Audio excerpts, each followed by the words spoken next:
Le village de Beaumont-sur-Loire se dressait comme une sentinelle de pierre au bord de la rivière, ses maisons aux toits d'ardoise serrées les unes contre les autres, comme pour se protéger du vent glacial qui descendait des collines. C'était l'hiver de 1887 et la neige avait recouvert les rues pavées d'un linceul blanc qui étouffait les bruits du monde extérieur. Dans ce silence oppressant, seul le craquement occasionnel des volets ou le hennissement lointain d'un cheval troublait la quiétude nocturne. La maison Marceau se trouvait à l'extrémité nord du village, une bâtisse de 2 étages construite en pierre calcaire, avec des poutres de chêne apparentes et une cheminée massive qui crachait constamment de la fumée grise. De l'extérieur, elle ressemblait à toutes les autres demeures bourgeoises de Beaumont, solides, respectables, ordinaires. Mais à l'intérieur, derrière les épais rideaux de velours bordeaux et les portes de chêne massifs, se déroulait un rituel que personne au village n'aurait pu imaginer. Mathilde Marceau se tenait debout devant la fenêtre de sa chambre, les mains posées sur le rebord froid, observant les flocons de neige qui dansaient dans la lueur jaune des lanternes de rue. Elle avait 28 ans, mais son visage portait déjà les traces d'une lassitude profonde. Ses cheveux châtains, autrefois épais et brillants, étaient maintenant ternes et tirés en arrière en un chignon strict. Ses yeux noisettes, qui avaient jadis pétillé de joie lors de son mariage, 6 ans auparavant, étaient désormais éteints, comme 2 fenêtres donnant sur une pièce abandonnée. Le son de l'horloge du salon résonna dans toute la maison, ses 11 coups graves annonçant l'approche de minuit. Mathilde sentit son estomac se nouer. Encore 1 heure. 1 heure avant que cela ne recommence. Dans la cuisine, elle pouvait entendre son mari Adrien qui rangeait la vaisselle du dîner avec une précision méthodique. Chaque assiette était posée exactement à sa place, chaque couteau aligné parfaitement dans le tiroir. C'était un homme d'ordre, Adrien Marceau, un homme de rituel et de routine. Le village entier le connaissait comme un citoyen exemplaire, forgeron de métier. Il travaillait avec acharnement dans son atelier depuis l'aube jusqu'au crépuscule, martelant le fer rouge jusqu'à ce qu'il prenne la forme d'outils, de fer à cheval ou de grilles décoratives pour les demeures des notables. Mathilde descendit l'escalier, ses pantoufles glissant silencieusement sur les marches de bois usées. La maison sentait la fumée de bois et le ragoût d'agneau qu'ils avaient mangé pour le dîner. Dans la cuisine, Adrien se tourna vers elle. C'était un homme grand et mince, aux épaules larges, sculptées par des années de travail physique. Ses cheveux noirs étaient soigneusement peignés en arrière, et sa barbe taillée avec précision encadrait un visage aux traits anguleux. Ses yeux gris-bleu étaient d'une froideur troublante, comme 2 éclats de glace dans lesquels on ne pouvait lire aucune émotion. « Bonsoir, ma chère, » dit-il d'une voix douce et posée. « Vous devriez monter vous coucher. Il se fait tard. » « Je voulais simplement un peu d'eau, » répondit Mathilde, évitant son regard. Elle se dirigea vers la cruche en céramique posée sur la table et remplit un verre. Ses mains tremblaient légèrement, et elle espérait qu'Adrien ne le remarquerait pas. Mais bien sûr, il remarquait tout. « Vous tremblez, » observa-t-il s'approchant d'elle. « Êtes-vous souffrante ?»« Non, j'ai simplement froid, » mentit-elle. « L'hiver est particulièrement rigoureux cette année. » Adrien posa sa main sur son épaule, un geste qui aurait pu sembler affectueux à un observateur extérieur, mais qui fit frissonner Mathilde. Sa main était grande, puissante, capable de plier le métal à volonté, capable de bien d'autres choses aussi. « Alors montez vous réchauffer sous les couvertures, » suggéra-t-il avec un sourire qui n'atteignait pas ses yeux. « Je monterai vous rejoindre après avoir terminé mes activités nocturnes. » Ses activités nocturnes.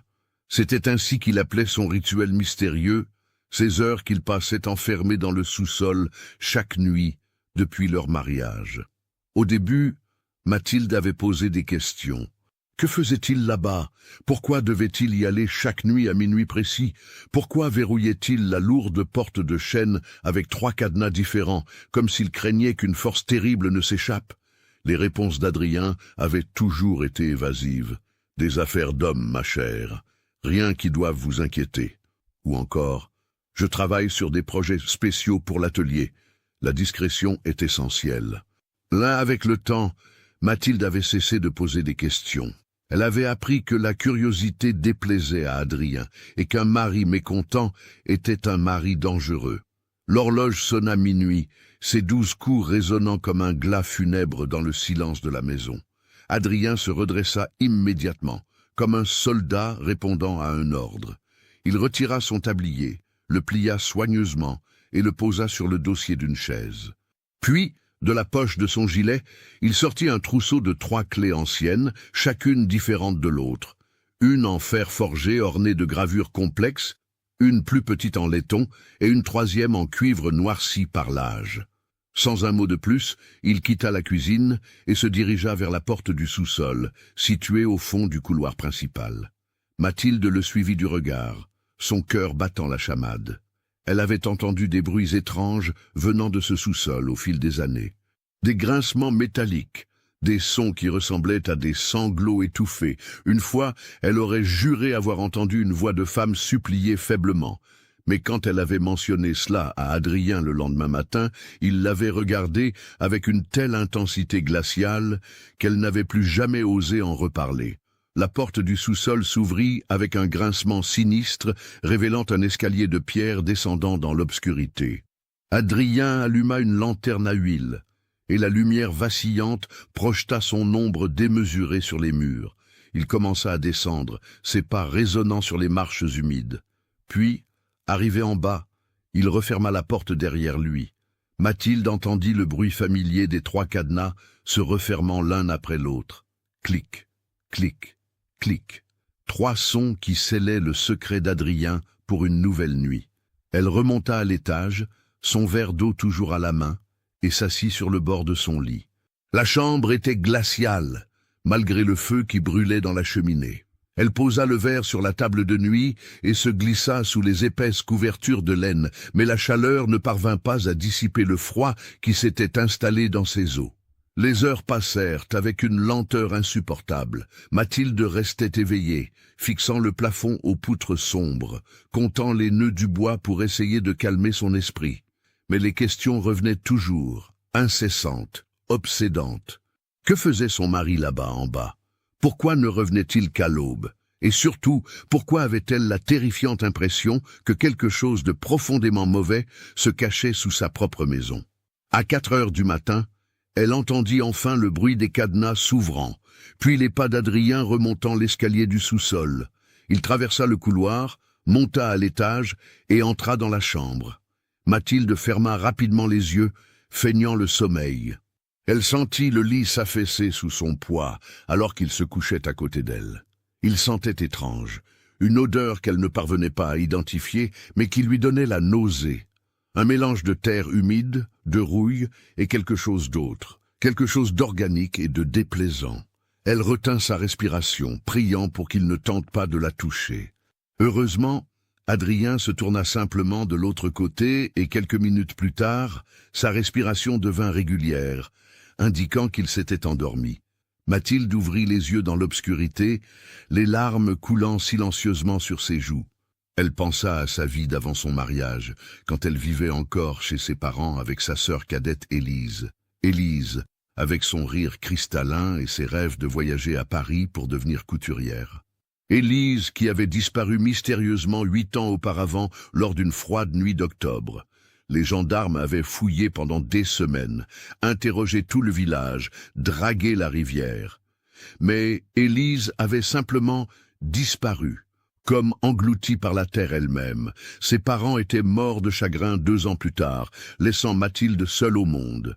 C'est alors qu'Adrien était entré dans sa vie, offrant sécurité et stabilité. À l'époque, elle avait cru que c'était une bénédiction.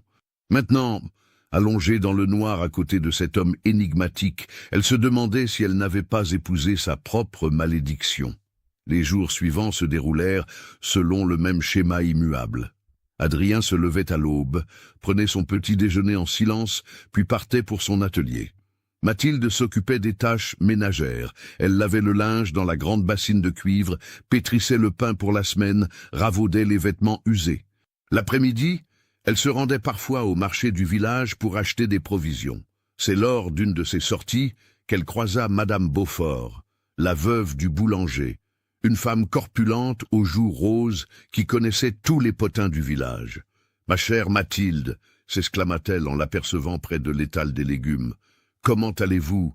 On vous voit si peu ces derniers temps. »« Je vais bien, merci, » répondit Mathilde poliment, espérant que la conversation serait brève. Mais Madame Beaufort n'était pas femme à se laisser décourager si facilement.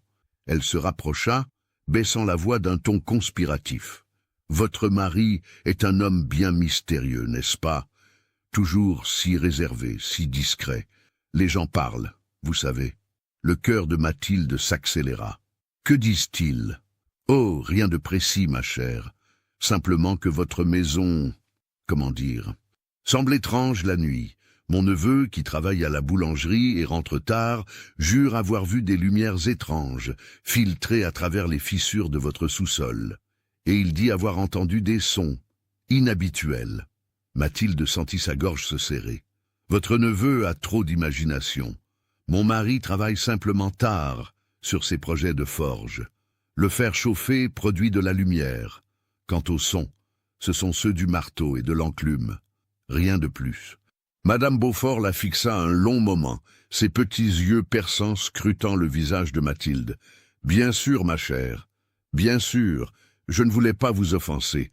C'est simplement que... » Elle hésita, puis ajouta d'une voix plus douce. « Si jamais vous aviez besoin d'aide, n'importe quel type d'aide, vous savez que les gens du village seraient là pour vous. » Cette conversation hanta Mathilde pendant des jours.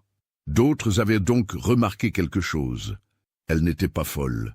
Son malaise n'était pas le produit de son imagination. Quelque chose se passait réellement dans ce sous-sol, quelque chose d'assez étrange pour attirer l'attention même à l'extérieur de la maison.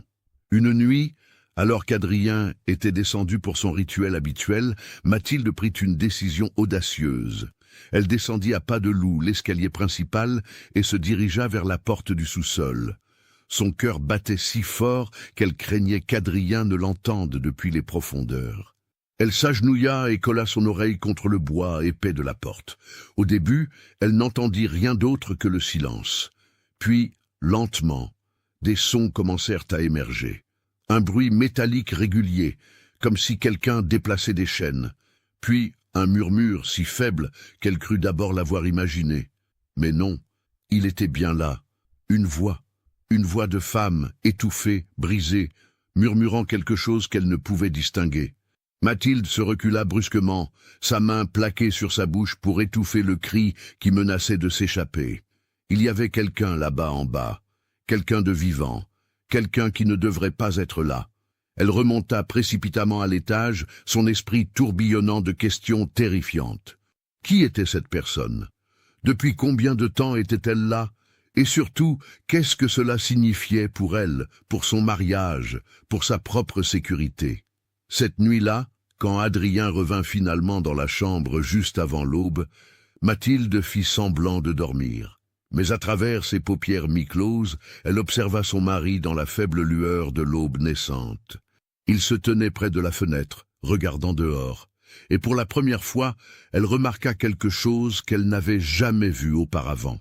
Sur ses mains et ses avant-bras, là où les manches de sa chemise étaient retroussées, il y avait des traces, des égratignures fraîches, comme si quelqu'un avait griffé sa peau avec désespoir.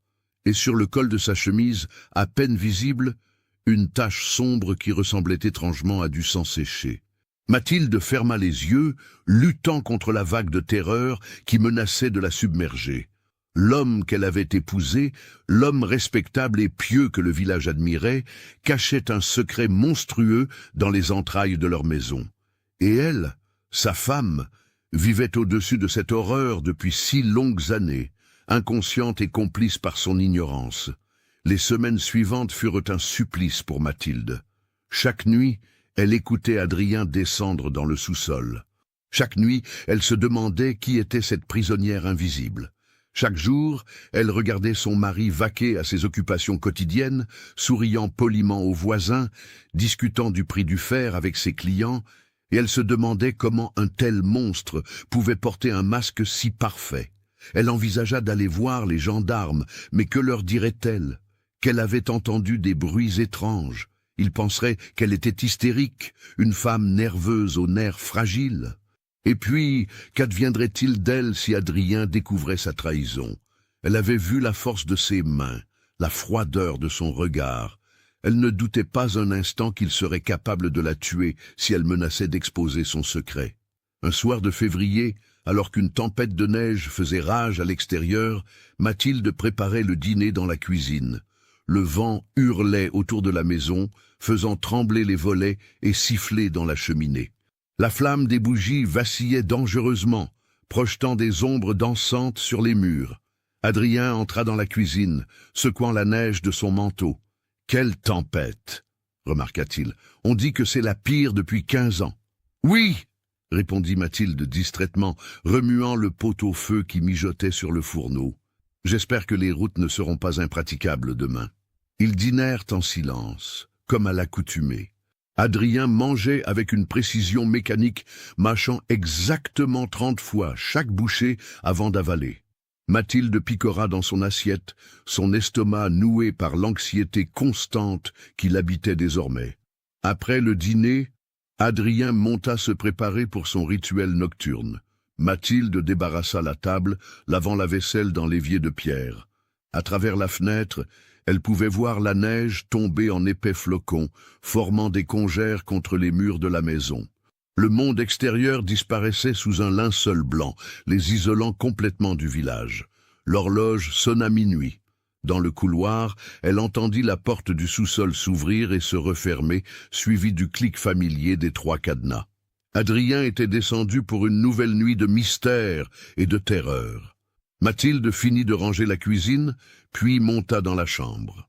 Mais cette nuit, elle ne pouvait pas supporter l'idée de rester allongée dans le noir, attendant passivement le retour d'Adrien. Elle s'approcha de la fenêtre, regardant la tempête faire rage, et c'est alors qu'elle remarqua quelque chose. La lanterne. Adrien avait oublié la lanterne de rechange dans leur chambre, celle qu'il utilisait parfois quand l'autre était vide d'huile. Si la sienne s'éteignait dans le sous-sol, il devrait remonter pour prendre celle-ci. Et quand il le ferait, une idée folle, dangereuse, commença à germer dans l'esprit de Mathilde. C'était peut-être sa seule chance de découvrir la vérité, sa seule chance de voir de ses propres yeux ce qui se cachait dans les profondeurs de sa maison. Elle attendit, le cœur battant, priant pour que la lanterne d'Adrien s'éteigne. « D'où me suivez-vous? Laissez un commentaire. » Les heures s'égrenèrent avec une lenteur torturante. Mathilde resta assise près de la fenêtre de la chambre, enveloppée dans un châle de laine, observant la tempête qui transformait le monde en un tourbillon blanc et hostile. Le vent hurlait comme une bête enragée, secouant la maison de ses fondations jusqu'au toit. Les volets claquaient violemment contre les murs de pierre et quelque part dans le grenier, une tuile se détacha et glissa dans la nuit avec un bruit sinistre. Vers 2 heures du matin, Mathilde entendit un bruit inhabituel venant de l'étage inférieur, des pas précipités dans l'escalier du sous-sol, puis dans le couloir. Son cœur fit un bond dans sa poitrine. Adrien remontait plus tôt que d'habitude. Quelque chose n'allait pas. Elle se leva rapidement et se glissa dans le lit, tirant les couvertures jusqu'à son menton et fermant les yeux. Elle entendit la porte de la chambre s'ouvrir brusquement, et la lumière d'une bougie éclaira brièvement la pièce à travers ses paupières closes. « Maudite tempête !» marmonna Adrien entre ses dents. Mathilde risqua un œil. Son mari fouillait dans l'armoire, cherchant visiblement quelque chose. Sa chemise était trempée de sueur malgré le froid, et ses cheveux, habituellement impeccables, étaient en désordre. Il semblait nerveux, agité, ce qui était totalement inhabituel pour un homme aussi maître de lui-même. Il trouva enfin ce qu'il cherchait, un bidon d'huile de rechange pour les lampes. « La tempête a fait tomber une poutre dans le sous-sol », grommela-t-il, comme s'il se parlait à lui-même. « J'ai dû déplacer tout ce bazar. Ma lanterne est presque vide. » Il se dirigea vers la porte, puis s'arrêta brusquement. Mathilde sentit son regard se poser sur elle. Elle s'efforça de respirer régulièrement, profondément, comme quelqu'un en plein sommeil. Après un moment qui lui parut durer une éternité, Adrien quitta la chambre et referma la porte derrière lui. Mathilde attendit d'entendre ses pas descendre l'escalier et la porte du sous-sol se refermer avant d'oser bouger. Puis, avec une détermination qu'elle ne se connaissait pas, elle se leva et s'habilla rapidement. Elle enfila une robe de laine épaisse, mit des bas et des bottines et enveloppa ses épaules d'un châle. Si elle allait descendre cette nuit, elle devait être prête. Elle sortit de la chambre et descendit l'escalier principal avec une prudence extrême, évitant les marches qui grinçaient. Son cœur battait si fort qu'elle entendait le sang pulser dans ses oreilles. Dans le couloir, elle s'approcha de la porte du sous-sol et posa doucement sa main sur la poignée de fer froid.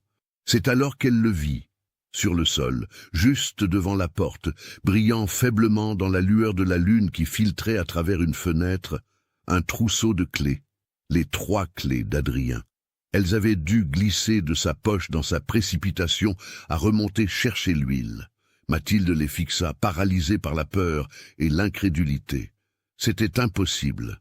Cela ne pouvait pas être un hasard. C'était comme si le destin lui-même avait placé ses clés à ses pieds, lui offrant l'opportunité qu'elle attendait depuis si longtemps. Avec des mains tremblantes, elle se baissa et ramassa le trousseau. Les clés étaient lourdes, anciennes, ornées de motifs complexes. Elle les serra dans son poing, sentant le métal froid contre sa paume. Elle avait maintenant le pouvoir d'ouvrir cette porte, de descendre dans le sous-sol et de découvrir enfin la vérité. Mais avait-elle le courage de le faire? La tempête redoubla d'intensité à l'extérieur, comme si elle répondait à sa question. Un éclair illumina brièvement le couloir, suivi presque immédiatement par un coup de tonnerre assourdissant qui fit trembler les murs. Dans ce moment de lumière aveuglante, Mathilde prit sa décision. Elle allait descendre. Elle sortit dans le couloir pour prendre une bougie et des allumettes. Ses mains tremblaient tellement qu'elle dut s'y reprendre à 3 fois pour allumer la mèche. Puis, armée de cette maigre lumière et du trousseau de clés, elle retourna devant la porte du sous-sol. Les 3 cadenas pendaient sur leur support de fer forgé. Mathilde inséra la première clé, celle en fer ornée de gravures, dans le cadenas du haut. Elle tourna, et le mécanisme s'ouvrit avec un clic métallique. Elle retira le cadenas et le posa silencieusement sur le sol. La deuxième clé, celle en laiton, ouvrit le cadenas du milieu. Encore un clic, et il rejoignit le premier sur le sol. La troisième clé, en cuivre noirci, était destinée au dernier cadenas, le plus grand et le plus ancien. Mathilde la glissa dans la serrure, mais elle résista.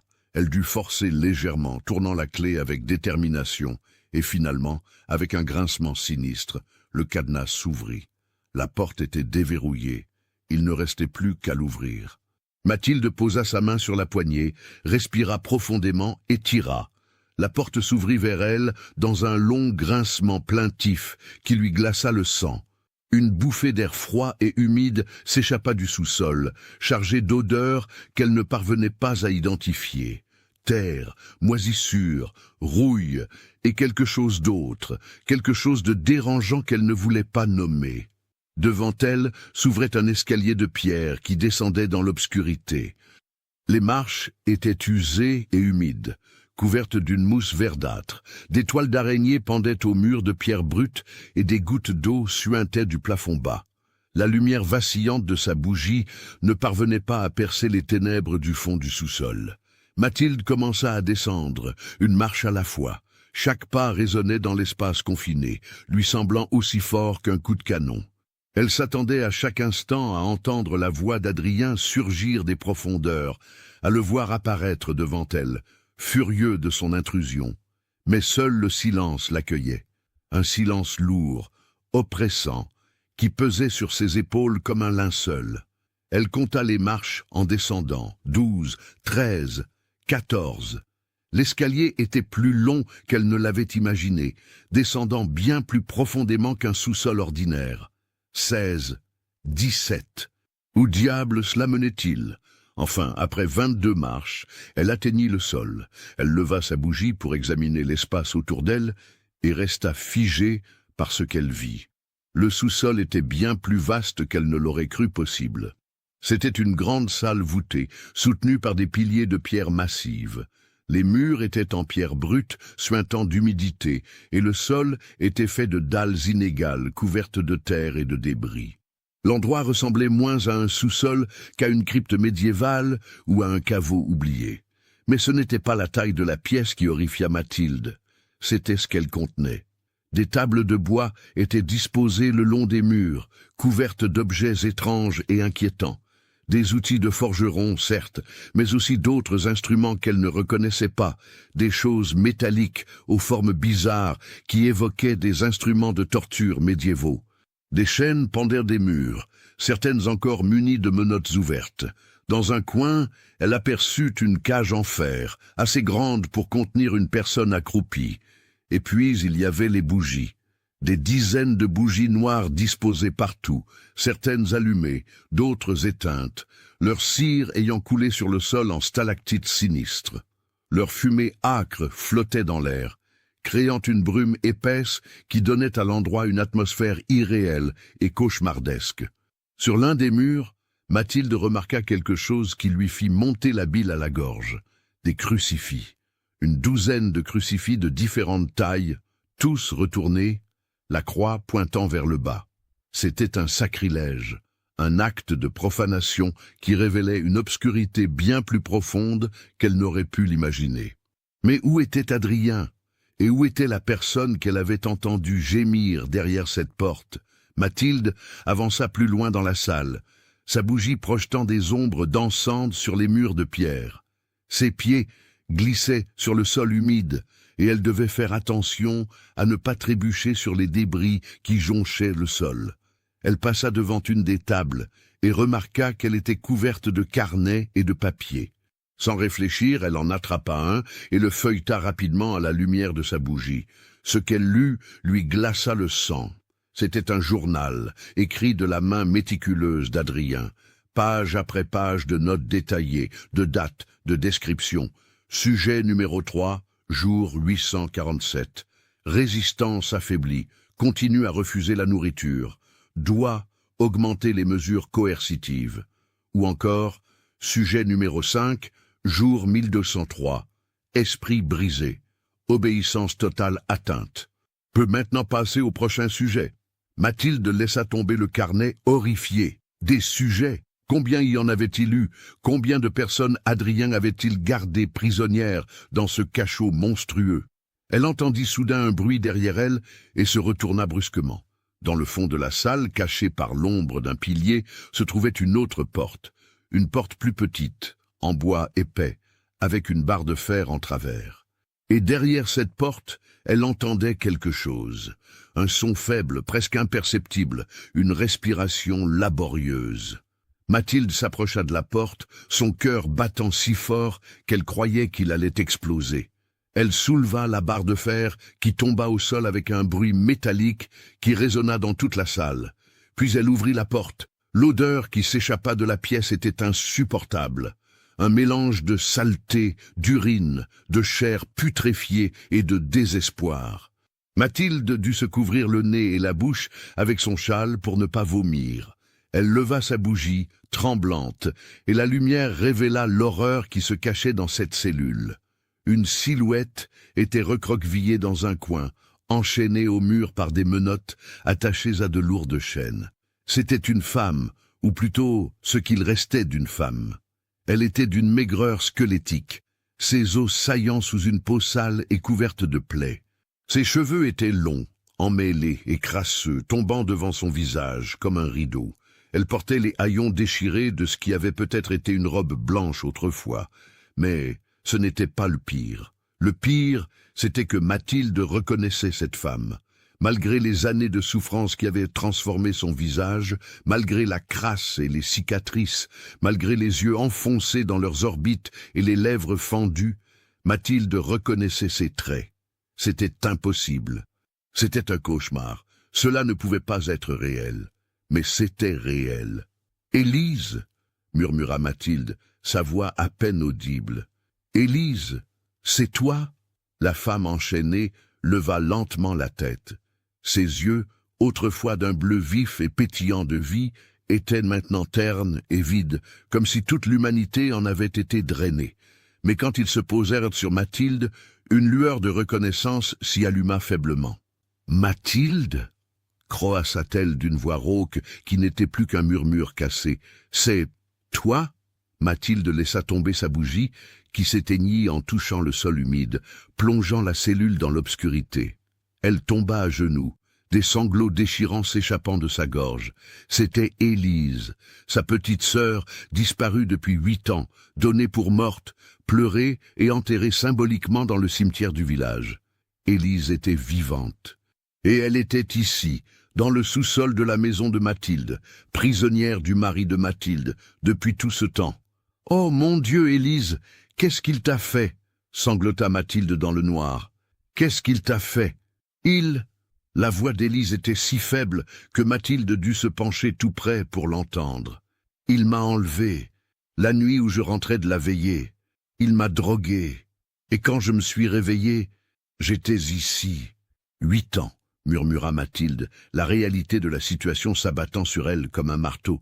Tu es ici depuis 8 ans ? Je ne sais plus. Le temps n'existe plus ici. Juste la nuit. Toujours la nuit. Mathilde tendit les mains dans l'obscurité, cherchant celles de sa sœur. Quand elle les trouva, elle les serra fort, sentant les os fragiles sous la peau fine. « Je vais te sortir d'ici. Je vais trouver les clés de tes chaînes, et nous allons partir. Nous allons fuir, loin d'ici, et... » « Non, coupa Élise, et il y avait une urgence désespérée dans sa voix. « Non, tu ne comprends pas, je ne suis pas seule, il y en a d'autres. » Le sang de Mathilde se glaça. « D'autres ? Dans les cellules voisines, au moins 3 autres femmes, toutes comme moi, certaines depuis plus longtemps encore. Ils nous gardent ici, ils nous... » Sa voix se brisa. « Ils nous observent, ils nous tourmentent. Il dit que nous devons expier des péchés que nous n'avons jamais commis. Il dit qu'il purifie nos âmes. » Mathilde se leva brusquement, cherchant désespérément une autre bougie, une source de lumière quelconque. Ses mains tremblaient si violemment qu'elle pouvait à peine contrôler ses mouvements. Elle sortit de la cellule d'Élise et retourna dans la grande salle, trébuchant dans l'obscurité. Elle finit par trouver une des bougies noires sur une table et l'alluma avec ses allumettes. À la lumière vacillante, elle vit maintenant ce qu'elle n'avait pas remarqué auparavant. Le long du mur du fond, il y avait 4 autres portes identiques à celles de la cellule d'Élise. 4 portes, 4 cellules, 4 prisonnières potentielles. Avec une horreur grandissante, Mathilde se dirigea vers la 2e porte. Elle souleva la barre de fer et l'ouvrit. À l'intérieur, enchaînée de la même manière qu'Élise, se trouvait une autre femme. Plus âgée qu'Élise, peut-être dans la trentaine, avec des cheveux bruns sales et un visage creusé par la faim. Elle leva les yeux vers Mathilde avec un mélange d'espoir et de terreur. « Qui êtes-vous » chuchota Mathilde. « Geneviève. Geneviève Laurent. J'ai été enlevée, il y a 12 ans, en revenant de Rouen. 12 ans. » Cela signifiait qu'Adrien avait commencé ses abominations bien avant leur mariage. Mathilde ouvrit la 3e porte. Une autre femme, plus jeune, peut-être 20 ans, avec des cheveux blonds en bataille et des yeux verts qui brillaient de folie dans la lumière de la bougie. « Qui êtes-vous » demanda à nouveau Mathilde, bien qu'elle craignît la réponse. « Marguerite. Marguerite Fontaine. 4 ans. Ça fait 4 ans. » La 4e cellule contenait une femme d'âge moyen, presque inconsciente, sa respiration sifflante. Elle ne réagit pas quand Mathilde entra, et à la lumière de la bougie, Mathilde vit qu'elle était couverte de plaies infectées et de brûlures. La 5e et dernière cellule était vide, mais les chaînes aux murs étaient encore tachées de sang séché. Les murs portèrent des marques de griffures, et dans un coin, gravé dans la pierre avec quelque chose de pointu, des mots désespérés. « Sauvez-moi, je suis Cécile Arnaud. » 1885. Mathilde sortit de la cellule, son esprit incapable de traiter l'ampleur de l'horreur qu'elle venait de découvrir. Son mari, l'homme avec qui elle partageait son lit, l'homme que tout le village respectait, était un monstre, un kidnappeur, un tortionnaire, un fou qui gardait des femmes enchaînées dans son sous-sol, les tourmentant pour des raisons qu'elle ne pouvait même pas commencer à comprendre. Elle devait les libérer. Elle devait trouver les clés de leur chaîne et les sortir de là immédiatement. Mais où Adrien gardait-il ses clés? Et plus important encore, Où était Adrien maintenant? Comme en réponse à sa question, elle entendit un bruit au-dessus d'elle. Des pas. Quelqu'un marchait à l'étage. Non, pas quelqu'un. Adrien. Il était remonté. Peut-être avait-il découvert que les cadenas de la porte du sous-sol étaient ouverts. Peut-être savait-il déjà qu'elle était là. Mathilde éteignit rapidement sa bougie, plongeant le sous-sol dans l'obscurité totale. Elle se figea, retenant son souffle, écoutant les pas au-dessus d'elle. Il se dirigeait vers l'escalier. Adrien allait descendre. Il allait la trouver. Et alors, elle ne voulait pas penser à ce qui se passerait alors. Dans le noir, elle entendit la voix faible d'Élise venant de sa cellule. « Mathilde, cours, sauve-toi pendant qu'il est encore temps. » Mais Mathilde ne pouvait pas courir. Pas maintenant qu'elle savait. Pas maintenant qu'elle avait vu ses femmes, sa propre sœur, enchaînées et torturées dans ce cachot monstrueux. Elle ne pouvait pas les abandonner. La porte du sous-sol s'ouvrit en haut de l'escalier. Une lumière jaune apparut, grandissant à mesure qu'elle descendait. Adrien descendait, une lanterne à la main. « Mathilde » appela-t-il d'une voix douce, presque tendre. « Je sais que tu es là-bas. Je vois que tu as trouvé mes clés. C'est très imprudent de ta part, ma chère. Très imprudent. » Mathilde se plaqua contre un pilier, essayant de se fondre dans les ombres.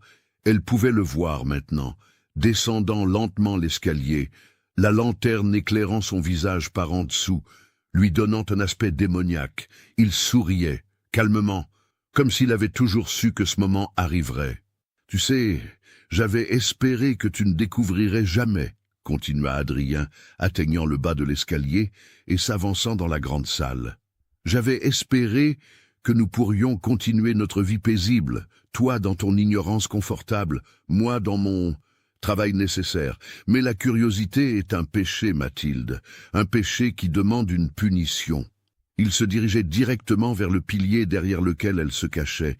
Il savait exactement où elle était. Bien sûr qu'il savait. C'était sa tanière, son domaine. Il en connaissait chaque recoin. « Tu as vu mes invités, n'est-ce pas ?» demanda-t-il, sa voix résonnant dans l'espace voûté. « Mes projets spéciaux. C'est un travail important que je fais ici, Mathilde. Un travail que tu ne peux pas comprendre. Ces femmes sont des pécheresses. Elles doivent être purifiées. Elles doivent expier leurs fautes avant de pouvoir rejoindre le Seigneur. » Il émergea devant le pilier, et Mathilde n'avait plus nulle part où se cacher. Elle se tenait là, tremblante, fixant l'homme qu'elle avait épousé, l'homme qu'elle ne reconnaissait plus. « Adrien, » murmura-t-elle, sa voix brisée. « Comment as-tu pu ?»« Ma sœur. Tu savais que c'était ma sœur. » Le sourire d'Adrien s'élargit. « Bien sûr que je le savais. C'est précisément pour cela que je l'ai choisie. Élise était le premier pas vers toi, Mathilde. Je t'avais observé depuis longtemps, tu vois. Je savais que tu serais parfaite pour moi. Mais je devais d'abord m'assurer que tu serais seule, vulnérable. Alors j'ai pris ta sœur. Puis j'ai attendu que tes parents meurent de chagrin. Et quand tu étais au plus bas, complètement seule, je suis apparu comme ton sauveur. N'était-ce pas romantique ? Si cette histoire macabre vous a donné des frissons, partagez-la avec un ami qui aime les contes d'horreur. » Mathilde sentit ses jambes se dérober sous elle. Elle tomba à genoux sur le sol humide, son esprit refusant d'accepter ce qu'elle entendait. Tout avait été calculé, tout avait été un mensonge. Son mariage, sa vie entière depuis 8 ans, tout n'était qu'une mise en scène élaborée par ce monstre. « Pourquoi ?» parvint-elle à articuler. « Pourquoi moi? Pourquoi nous ?» Adrien s'agenouilla devant elle, posant la lanterne sur le sol. Il prit doucement le visage de Mathilde entre ses mains, ces mêmes mains qui avaient torturé sa sœur pendant 8 longues années. « Parce que tu es spéciale, Mathilde, » murmura-t-il. « Tu es la dernière pièce de mon œuvre. Toutes les autres n'étaient que des exercices, des préparations, mais toi, tu es différente. Tu vivais au-dessus d'elles pendant tout ce temps, inconsciente de leur souffrance, complice par ton ignorance. N'est-ce pas fascinant? Et maintenant que tu sais, maintenant que tu as vu, tu dois faire un choix. »« Un choix ?» répéta Mathilde confuse. « Oui, tu peux soit rejoindre tes sœurs là-bas en bas, devenir l'une de mes invitées permanentes. Soit... » Il s'arrêta, son sourire devenant encore plus inquiétant. « Soit tu peux prendre leur place, les remplacer, devenir mon assistante dans ce grand œuvre. Ensemble, nous pourrions continuer ce travail de purification. Pense-y, Mathilde. Nous pourrions sauver tant d'âmes. C'était de la folie pure. Adrien était complètement fou, perdu dans un délire religieux tordu qui justifiait ses actes monstrueux. Mais dans ses yeux, Mathilde ne voyait aucune trace de folie. Seulement une froide rationalité, une croyance absolue en la justesse de ses actions, ce qui le rendait encore plus terrifiant. « Jamais !» cracha Mathilde. « Je ne t'aiderai jamais. Je préfère mourir. » Adrien soupira, comme un professeur déçu par un élève récalcitrant. « C'est dommage, j'avais vraiment espéré que tu comprendrais. Mais si c'est ton choix... » Il se leva, prit la lanterne et se dirigea vers l'une des tables. Il y prit quelque chose. Et quand il se retourna, Mathilde vit avec horreur qu'il tenait une paire de menottes en fer. « Alors tu rejoindras ta chère Élise dans sa cellule, » dit-il calmement. Deux sœurs réunies enfin après tant d'années de séparation. N'est-ce pas touchant? Il s'avança vers elle, et Mathilde comprit qu'elle n'avait qu'une seule chance, une seule opportunité de s'échapper, d'aller chercher de l'aide, de sauver ses femmes. Si elle se laissait enchaîner maintenant, tout serait fini. Elle bondit sur ses pieds et courut vers l'escalier. Derrière elle, elle entendit Adrien rire, un son grave et terrifiant qui résonna dans toute la salle. « Cours, Mathilde !» cria-t-il. « Un cours ! Cela rend la chasse tellement plus excitante !» Mathilde monta les marches 4 à 4, son cœur battant si fort qu'elle croyait qu'il allait exploser. Elle pouvait entendre Adrien derrière elle, ses pas lourds résonnant sur la pierre, se rapprochant inexorablement. Elle atteignit le haut de l'escalier, traversa le couloir en courant et se précipita vers la porte d'entrée. Mais la porte était verrouillée. Bien sûr qu'elle était verrouillée. Adrien avait verrouillé toutes les issues avant de descendre dans le sous-sol. Elle se retourna juste à temps pour voir Adrien émerger du sous-sol, marchant calmement, un sourire satisfait sur son visage. Il tenait toujours les menottes dans une main, et dans l'autre, quelque chose qui fit glacer le sang de Mathilde. Un couteau, un long couteau de boucher, sa lame brillant dans la faible lumière. « La chasse est terminée, ma chère, » dit-il doucement. « Il est temps de rentrer à la maison. » Mathilde recula contre la porte verrouillée, cherchant désespérément une issue, une arme, n'importe quoi qui pourrait l'aider. Mais le couloir était vide, dépouillé, offrant aucune possibilité d'évasion. Adrien s'approchait lentement, savourant visiblement sa peur, le couteau pendant négligemment à son côté comme un prolongement naturel de son bras. « Tu sais, Mathilde, » commença-t-il d'une voix presque conversationnelle, « j'avais un plan différent pour toi. Un plan beaucoup plus élégant, mais tu as tout gâché avec ta curiosité. Maintenant, je dois improviser. Le village saura, parvint à dire Mathilde, sa voix tremblante mais déterminée. Quand je disparaîtrai, ils chercheront, ils te trouveront. Adrien rit, un son grave et désagréable qui fit frissonner Mathilde. Te trouver? Ma pauvre Mathilde, qui a dit que tu allais disparaître? Non, non. Tu seras toujours là, visible pour tous. Ma chère épouse, malheureusement atteinte de mélancolie, confinée dans sa chambre pour sa propre protection. Le docteur Mercier me fera une ordonnance, je m'en assurerai. Les gens comprendront, les femmes sont si fragiles, après tout. Il était maintenant à quelques pas d'elle seulement. Mathilde pouvait sentir l'odeur qui émanait de lui, cette odeur de terre et de rouille qu'elle avait remarquée tant de fois auparavant. L'odeur du sous-sol, l'odeur de ses crimes. Dans un dernier élan de courage désespéré, Mathilde se jeta sur le côté, esquivant Adrien et courant vers la cuisine. Elle savait qu'il y avait des couteaux là-bas, des ustensiles qu'elle pourrait utiliser pour se défendre. Mais Adrien était plus rapide qu'elle ne l'avait anticipé. Il la rattrapa avant qu'elle n'atteigne la porte de la cuisine, l'attrapant par le bras et la tirant violemment en arrière. « Assez !» rugit-il, et pour la première fois sa façade de calme se fissura, révélant la rage qui bouillonnait sous la surface. « Tu vas apprendre à obéir, Mathilde, comme toutes les autres ont appris. Il la poussa contre le mur, et Mathilde sentit l'air s'échapper de ses poumons sous le choc. La lame du couteau était maintenant pressée contre sa gorge, juste assez fort pour qu'elle sente le métal froid contre sa peau. Un mouvement de plus, et il la tuerait.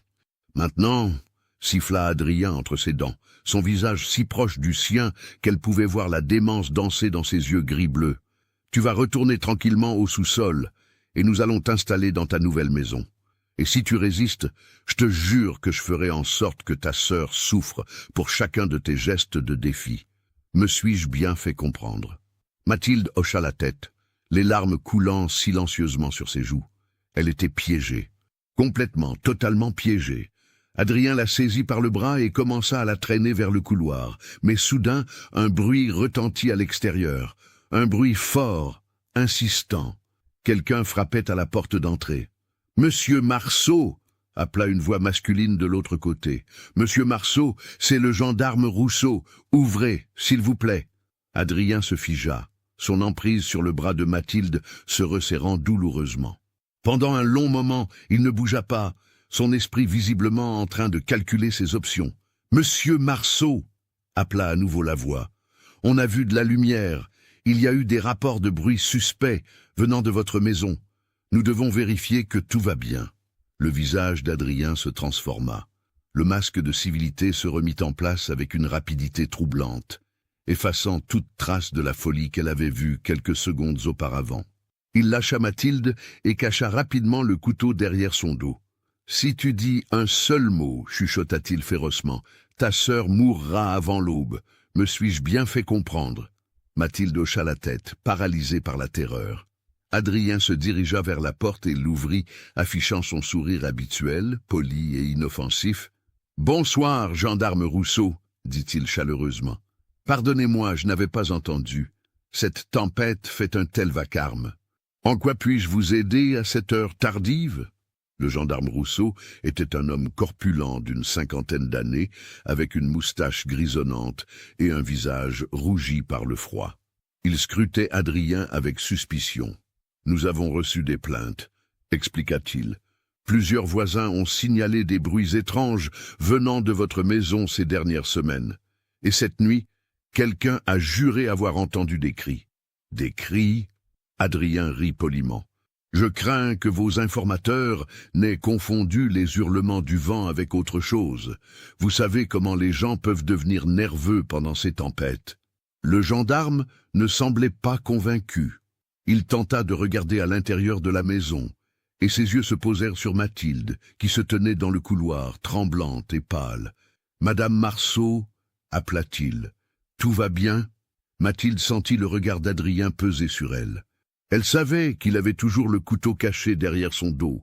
Elle savait qu'un seul mot pourrait signer l'arrêt de mort d'Élise, mais elle savait aussi que c'était peut-être sa seule chance de sauver les prisonnières du sous-sol.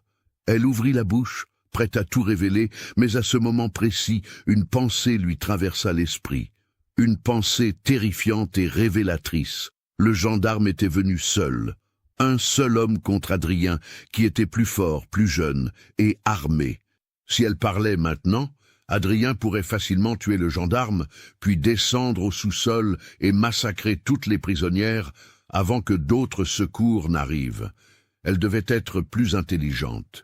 Plus stratégique. « Tout va bien, monsieur le gendarme, » dit-elle d'une voix qu'elle s'efforça de rendre stable. « J'étais simplement effrayée par la tempête. Mon mari me consolait. » Le gendarme Rousseau fronça les sourcils, pas entièrement satisfait de cette réponse. « Et vous en êtes sûre, madame?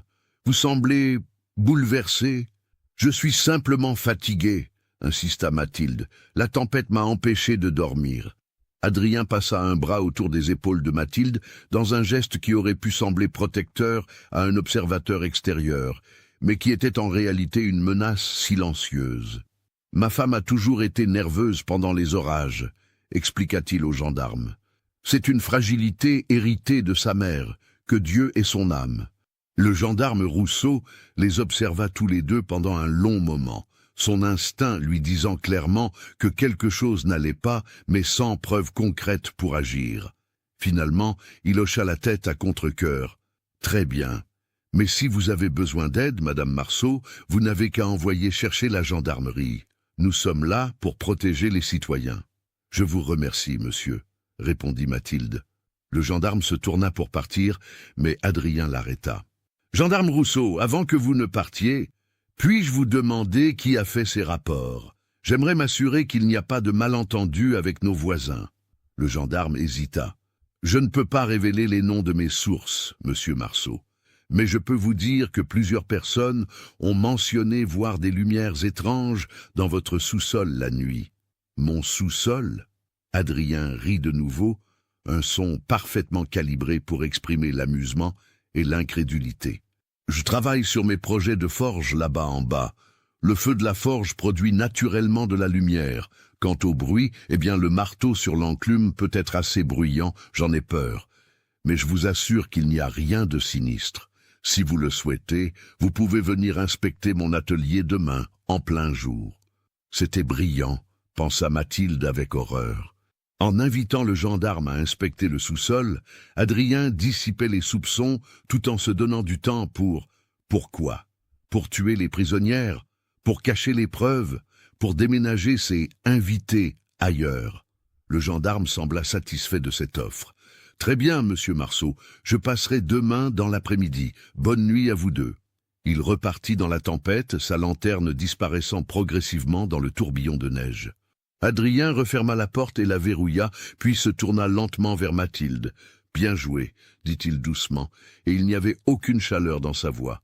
Tu as choisi sagement, mais ne crois pas que cela change quoi que ce soit. » Il sortit le couteau de derrière son dos et l'examina pensivement. « Maintenant, nous avons un problème. Le gendarme va revenir demain, ce qui signifie que je dois nettoyer mon atelier avant son arrivée. »« Nettoyer ?» répéta Mathilde, la terreur s'emparant d'elle. « Qu'est-ce que tu veux dire par nettoyer ?» Le sourire d'Adrien était celui d'un démon. « Cela signifie, ma chère Mathilde, que tes nouvelles colocataires n'ont plus que quelques heures à vivre, à moins, bien sûr, que tu n'acceptes ma proposition initiale.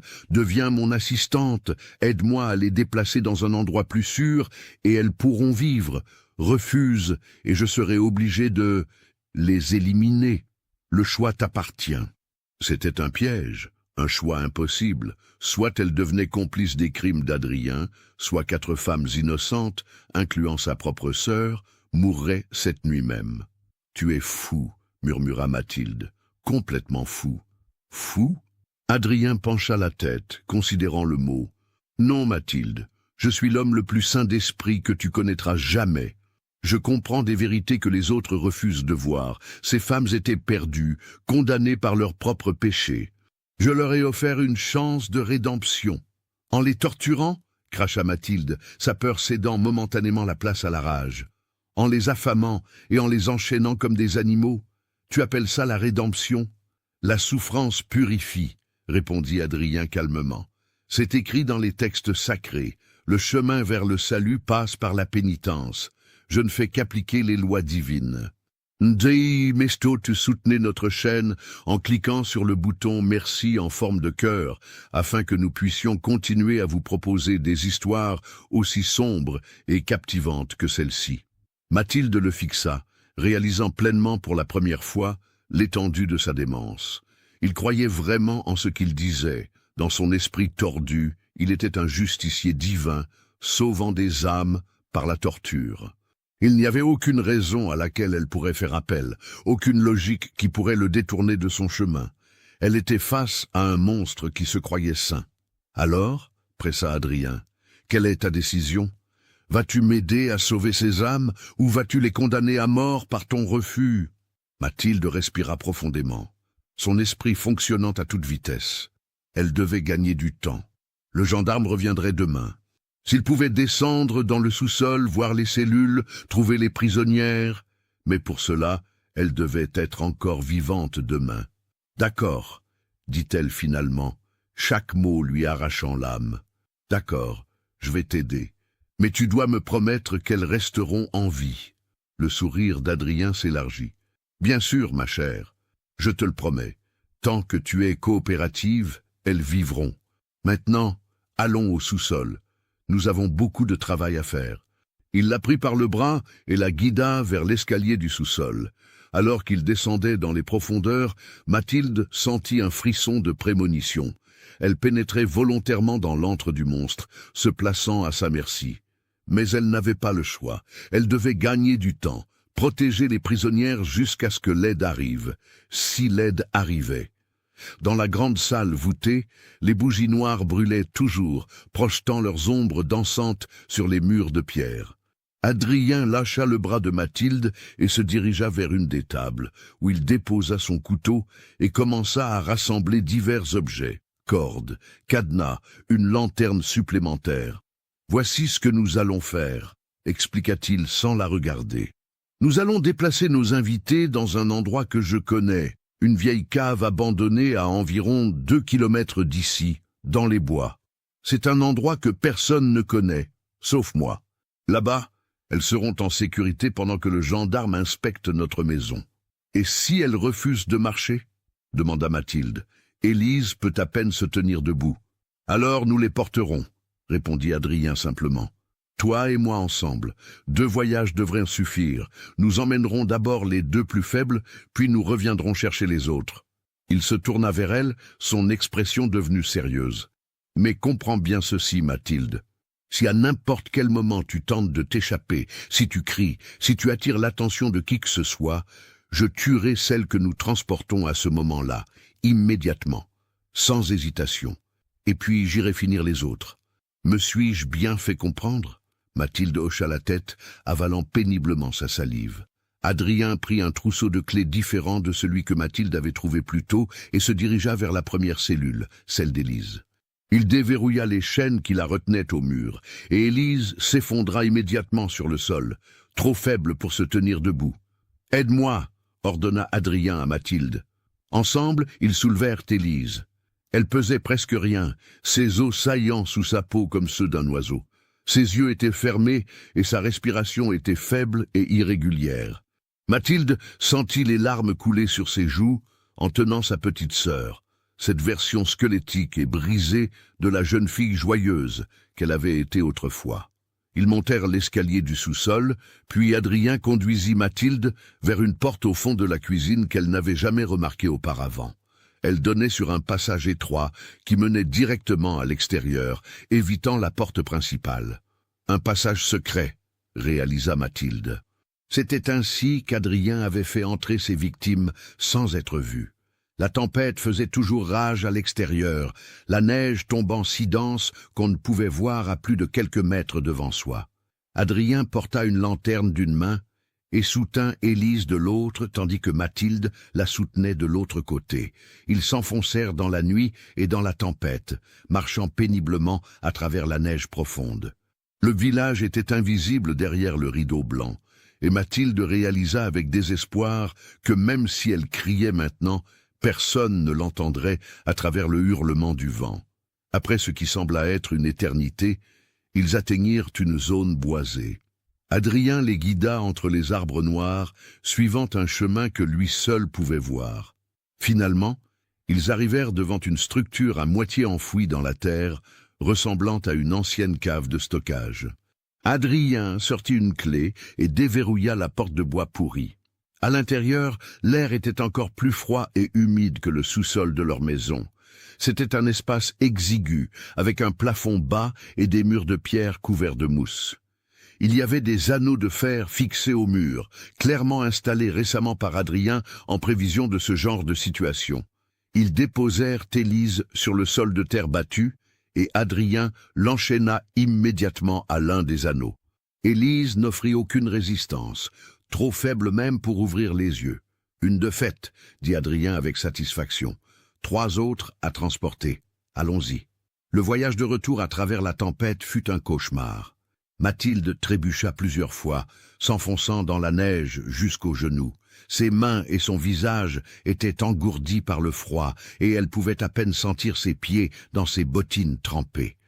Quand ils atteignirent finalement la maison, Adrien la fit immédiatement redescendre au sous-sol. Cette fois, ils prirent Marguerite, la jeune femme aux cheveux blonds. Elle était un peu plus forte qu'Élise, capable de marcher avec aide, mais ses yeux verts brillaient d'une terreur primitive qui fit mal à Mathilde. « S'il vous plaît, » murmura Marguerite alors qu'il montait l'escalier. « S'il vous plaît, tuez-moi simplement. Ne me ramenez pas là-bas. Ne me ramenez pas dans le noir. »« Chut !» murmura Mathilde, essayant de la réconforter. « Tout va bien se passer, je vais te sortir de là, je te le promets. » Mais même en prononçant ces mots, elle se demandait si elle pourrait tenir cette promesse. Ils firent 3 voyages au total cette nuit-là, transportant les 4 prisonnières, une par une, vers leur nouvelle prison. À chaque voyage, Mathilde cherchait désespérément une opportunité de s'échapper, d'alerter quelqu'un, de faire quoi que ce soit pour arrêter cette horreur. Mais Adrien ne lui donnait aucune chance. Il restait vigilant, le couteau toujours à portée de main, ses yeux froids surveillant chacun de ses mouvements. Quand ils eurent terminé, l'aube commençait à poindre. La tempête s'était finalement calmée, laissant place à un silence étrange et troublant. Le monde était recouvert d'un linceul de neige immaculé, comme si la nuit précédente n'avait jamais existé. De retour dans leur maison, Adrien força Mathilde à nettoyer le sous-sol avec lui. Ils retirèrent tous les objets suspects, les cachèrent dans des caisses qu'Adrien emporta quelque part à l'extérieur. Ils lavèrent les taches de sang sur le sol et les murs. Ils refermèrent les cellules et verrouillèrent leurs portes. En quelques heures, le sous-sol ressemblait à un atelier de forge ordinaire, avec son enclume, son fourneau, ses outils de forgeron soigneusement rangés. Quand ils eurent terminé, Adrien se tourna vers Mathilde. « Maintenant, ma chère, tu vas monter prendre un bain et te changer. Le gendarme va arriver dans quelques heures et tu dois avoir l'air présentable. Tu joueras le rôle de l'épouse aimante, souriante et heureuse. Si tu fais la moindre chose pour éveiller ses soupçons, tu connais les conséquences. » Mathilde hocha la tête, trop épuisée pour protester. Elle monta à l'étage, prit un bain dans l'eau froide et enfila une robe propre. Quand elle se regarda dans le miroir, elle vit un fantôme, une coquille vide de la femme qu'elle avait été. Ses yeux étaient creusés, son teint était d'une pâleur cadavérique, et ses mains tremblaient constamment. Comment allait-elle pouvoir maintenir cette façade devant le gendarme?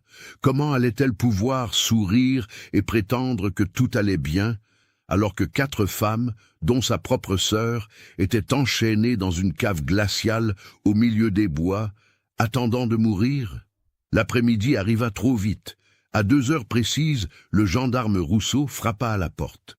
Adrien l'accueillit avec son sourire chaleureux habituel, et Mathilde se tint à ses côtés, le visage figé dans une expression qu'elle espérait ressembler à un sourire. « Bonjour, gendarme, » dit Adrien. « Comme promis, je suis prêt à vous montrer mon atelier. J'espère que cela dissipera les inquiétudes de vos informateurs. » Le gendarme Rousseau entra, secouant la neige de ses bottes. Il examina attentivement le couple, son regard s'attardant sur le visage pâle de Mathilde. « Madame Marceau, vous allez bien ?» demanda-t-il. « Vous semblez fatiguée. »« La tempête d'hier soir m'a empêché de dormir, » répondit Mathilde, répétant l'excuse qu'Adrien lui avait fait mémoriser. « Mais je vais bien, merci de votre sollicitude. » Adrien conduisit le gendarme au sous-sol. Mathilde les suivit, son cœur battant la chamade. Elle savait qu'Adrien avait tout nettoyé, mais que se passerait-il si le gendarme remarquait quelque chose? Une tache de sang oubliée, une chaîne mal cachée, mais le sous-sol était impeccable. À la lumière du jour qui filtrait à travers les petites fenêtres près du plafond, il ressemblait exactement à ce qu'Adrien prétendait, un atelier de forgeron. Le gendarme inspecta minutieusement chaque coin, ouvrant même les portes des anciennes cellules, qui révélèrent maintenant des pièces de stockage banales remplies de bois de chauffage et d'outils. « Je vois, » dit finalement le gendarme. « Tout semble en ordre ici. »« Je vous l'avais dit, » répondit Adrien avec un sourire satisfait. « Simplement un atelier. Rien de sinistre. » Ils remontèrent à l'étage et le gendarme se prépara à partir. Mais à la dernière seconde, il se tourna vers Mathilde. « Madame Marceau, puis-je vous parler un moment, en privé ?» Le visage d'Adrien se crispa imperceptiblement, mais il maintint son sourire. « Bien sûr, gendarme, je vais aller préparer du thé dans la cuisine. » Il s'éloigna, mais Mathilde savait qu'il n'irait pas loin. Il écouterait chaque mot de leur conversation. Le gendarme Rousseau se pencha vers Mathilde, baissant la voix. « Madame, je dois vous le demander directement. Êtes-vous en danger? Votre mari vous fait-il du mal? Si c'est le cas, je peux vous aider. Vous avez ma parole. » C'était le moment que Mathilde avait attendu. Tout ce qu'elle avait à faire était de dire la vérité, de tout révéler. Le gendarme pourrait arrêter Adrien, organiser une fouille des bois, trouver les prisonnières, mais les mots d'Adrien résonnaient dans son esprit. « Si tu dis un seul mot, elles mourront toutes. » Adrien connaissait ces bois mieux que quiconque. Il pourrait y retourner en premier, avant que les gendarmes ne trouvent la cave. Il pourrait tuer les 4 femmes en quelques minutes, effacer toutes les preuves. Et alors, ce serait la parole de Mathilde contre la sienne. Qui le village croirait-il? La femme hystérique et mélancolique ou le respectable forgeron? Et puis il y avait autre chose. Quelque chose que Mathilde avait remarqué durant la nuit. Quelque chose qui l'avait glacé jusqu'aux os. Quand Adrien avait parlé d'enlever ses victimes, de les torturer, de les purifier, il avait mentionné des noms que Mathilde reconnaissait.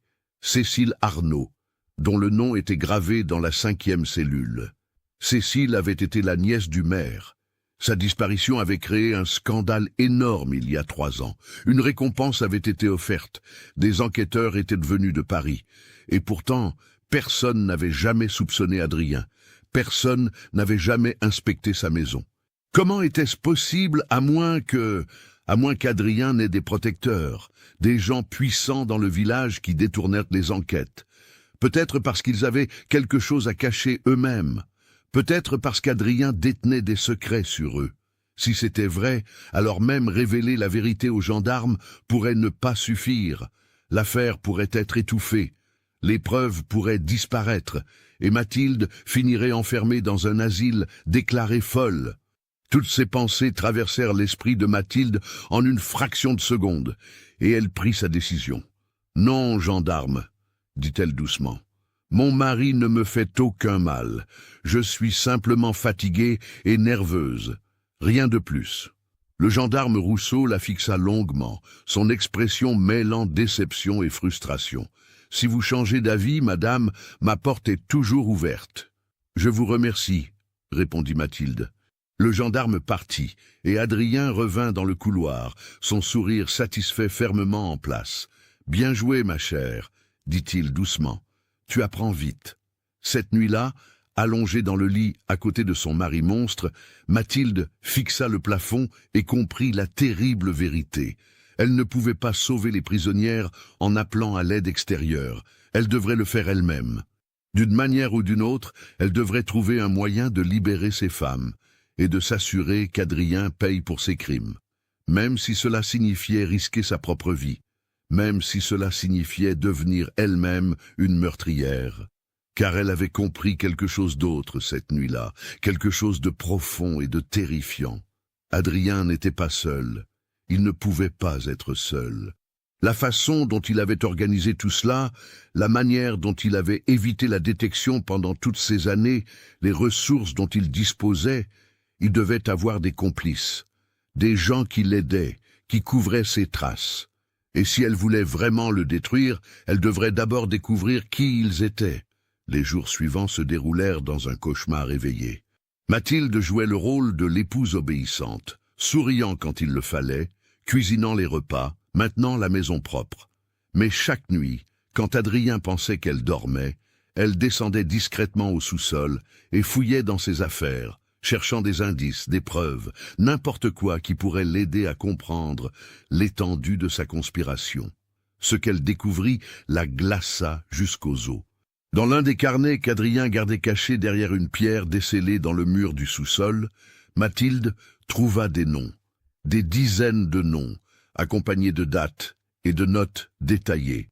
Certains noms étaient barrés, marqués du mot « terminé ». D'autres portèrent des annotations comme « en cours » ou « futur sujet ». Mais ce n'était pas le pire. Le pire, c'était la section intitulée « Bienfaiteur et associé ». Sous ce titre, Mathilde trouva une liste de 5 noms. 5 hommes qui occupaient des positions de pouvoir et de respect dans Beaumont-sur-Loire et les villages environnants. Docteur Mercier, le médecin du village, celui-là même qu'Adrien avait mentionné quand il avait parlé de faire enfermer Mathilde pour mélancolie. Père Vignon, le prêtre de l'église paroissiale, un homme que tout le village vénérait pour sa piété et sa charité. Monsieur Deschamps, le notaire, un homme riche et influent qui gérait les affaires légales de la moitié du village. Capitaine Renard, le commandant de la garnison de gendarmerie régionale, supérieur direct du gendarme Rousseau, maire Lefebvre. Le maire de Beaumont-sur-Loire lui-même, un homme politique respecté qui avait servi durant 15 ans. À côté de chaque nom, il y avait des notes énigmatiques. DM, fournit des médicaments pour le contrôle et la sédation, reçoit 5% des bénéfices. PV, offre couverture spirituelle et justification théologique, partage l'idéologie, pas de compensation monétaire. MD gère les documents légaux et les déclarations de décès, reçoit 10% des bénéfices. CR détourne les enquêtes, élimine les preuves gênantes, reçoit 15% des bénéfices. ML, coordination générale et protection politique, reçoit 20% des bénéfices. Des bénéfices? Mathilde feuilleta plus loin dans le carnet et découvrit une autre section qui lui retourna l'estomac. Revenus et transactions. Adrien ne gardait pas simplement ses femmes prisonnières pour ses délires de purification. Il les vendait. Il les louait à d'autres hommes pour... Mathilde ne pouvait même pas terminer cette pensée. Les descriptions étaient trop horribles, trop dépravées. Des hommes riches de villages et de villes éloignées payaient des sommes exorbitantes pour accéder à ces prisonnières. C'était bien plus vaste qu'elle ne l'avait imaginé. Ce n'était pas juste un homme fou opérant seul. C'était un réseau organisé de crimes et de corruption, impliquant certaines des figures les plus respectées de la région.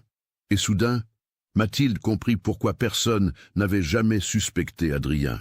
Pourquoi les enquêtes sur les disparitions avaient toujours été sabotées. Pourquoi le gendarme Rousseau, malgré ses soupçons évidents, n'avait jamais poussé plus loin son investigation. Le capitaine Renard s'assurait que cela n'arrive jamais. Mathilde ferma le carnet, ses mains tremblantes. Elle était seule, complètement seule. Tous ceux vers qui elle pourrait normalement se tourner pour obtenir de l'aide étaient soit impliqués dans le réseau, soit contrôlés par lui. Mais il devait y avoir quelqu'un qui n'était pas corrompu, quelqu'un qui pourrait l'aider. Le gendarme Rousseau. Il avait clairement des soupçons.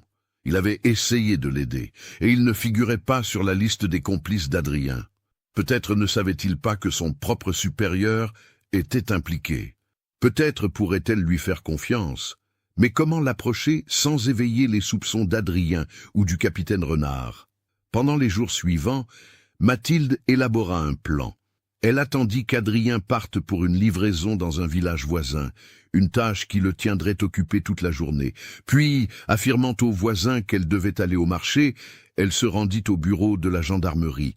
Le gendarme Rousseau était seul quand elle entra, heureusement.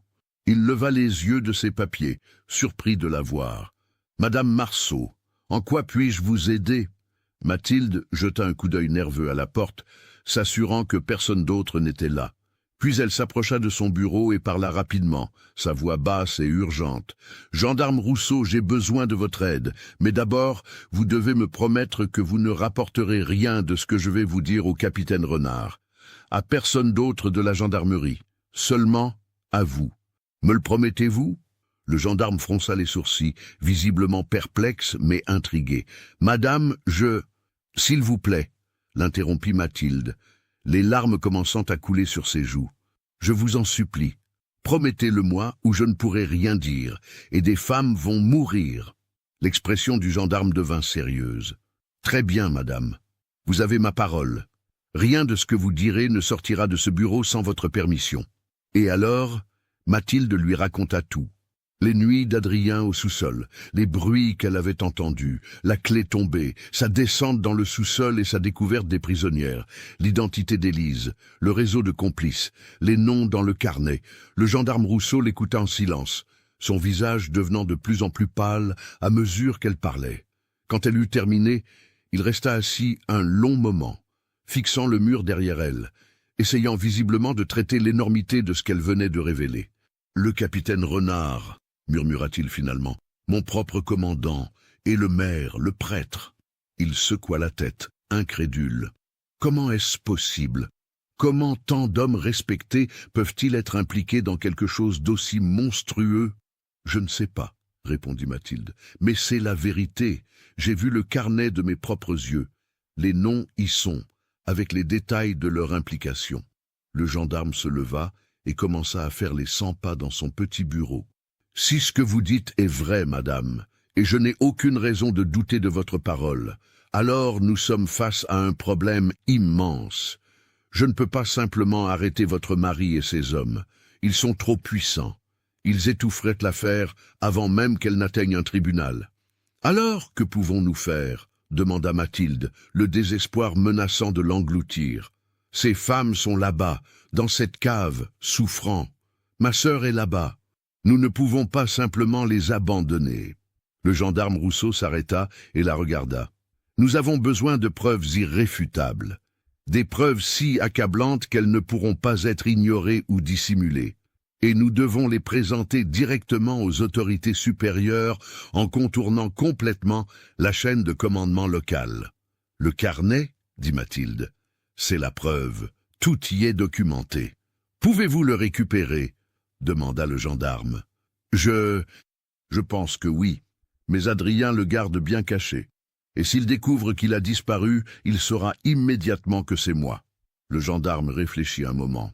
« Alors, nous devons agir vite. Récupérez le carnet si vous le pouvez. Entre-temps, je vais envoyer un télégramme urgent à la préfecture de police à Orléans. Ils peuvent envoyer des inspecteurs qui ne sont pas liés à Beaumont, des hommes qui ne peuvent pas être corrompus par ce réseau. Combien de temps cela prendra-t-il ? 2 jours, peut-être 3, pour qu'ils arrivent. Pouvez-vous tenir jusque-là? Pouvez-vous continuer à jouer votre rôle sans qu'Adrien ne se doute de rien ?»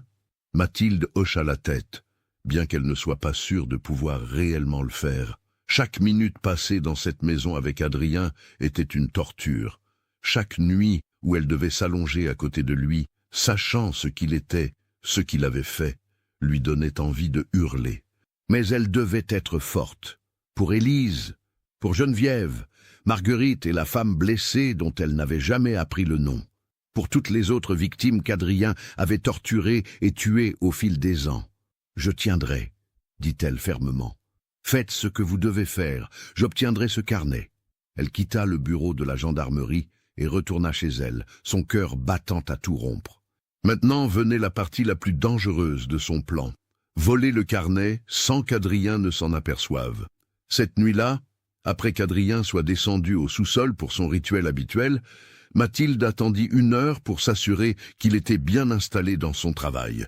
Puis elle descendit silencieusement l'escalier, évitant les marches qui grinçaient. La porte du sous-sol était fermée et verrouillée, bien sûr. Mais Mathilde avait pris soin de cacher un jeu de clés de rechange la nuit où Adrien avait laissé tomber le sien. Elle les avait retrouvées le lendemain matin, avant qu'ils ne se rendent compte qu'elles étaient perdues, et les avait rapidement fait dupliquer par le serrurier du village, prétendant avoir besoin de copies pour les clés de la maison. Avec des mains tremblantes, elle déverrouilla silencieusement les 3 cadenas et ouvrit la porte.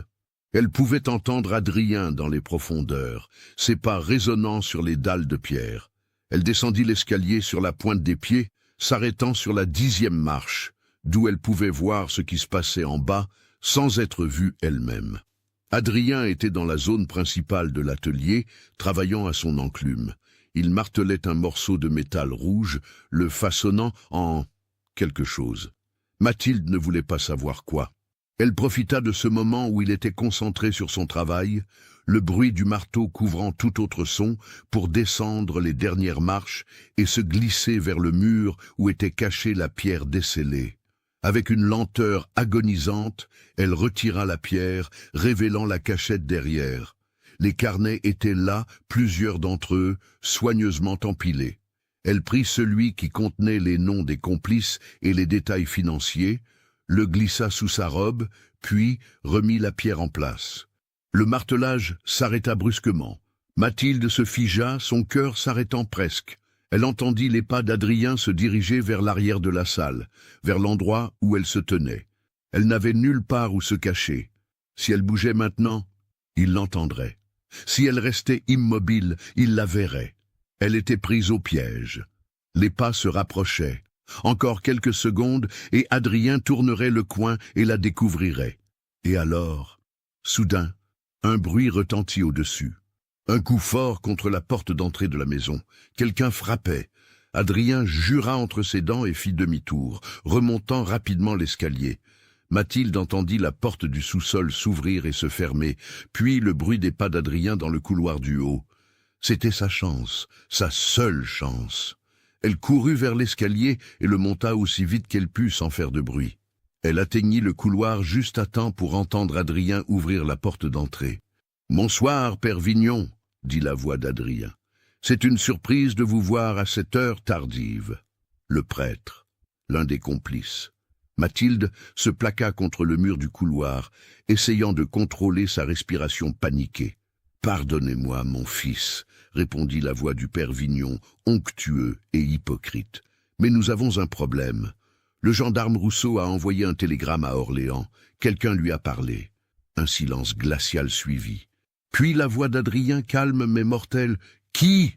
Nous ne savons pas encore, mais le capitaine Renard a intercepté une copie du télégramme. Des inspecteurs vont arriver dans 2 jours. Nous devons nettoyer, tout nettoyer, immédiatement. » Mathilde sentit son sang se glacer.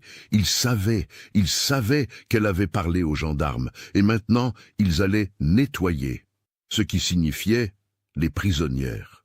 Ils allaient tuer les prisonnières cette nuit même pour effacer toutes les preuves. « Où est Mathilde ?» demanda soudain le Père Vignon. « Elle n'a pas...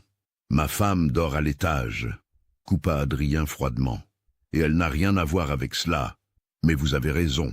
Nous devons agir maintenant, rassembler les autres. Dites-leur de nous retrouver à la cave dans 1 heure. » Mathilde n'attendit pas d'en entendre plus.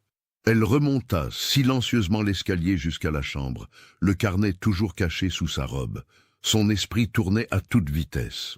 Elle avait 1 heure, une seule heure avant qu'Adrien et ses complices ne se rendent à la cave dans les bois pour assassiner les 4 femmes prisonnières.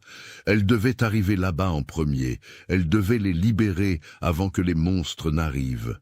Mais comment? Elle ne savait même pas exactement où se trouvait la cave. Elle y était allée dans l'obscurité, durant une tempête de neige, portant une prisonnière à moitié consciente. Elle pourrait se perdre en essayant de la retrouver. À moins que... Mathilde se précipita vers la fenêtre de la chambre et regarda dehors. Il y avait encore de la lumière à plusieurs fenêtres du village. Les gens étaient encore éveillés. Si elle pouvait sortir de la maison sans qu'Adrien ne le remarque, si elle pouvait trouver le gendarme Rousseau et lui dire ce qui allait se passer. Mais Adrien et le Père Vignon étaient toujours en bas, bloquant potentiellement sa sortie par la porte principale.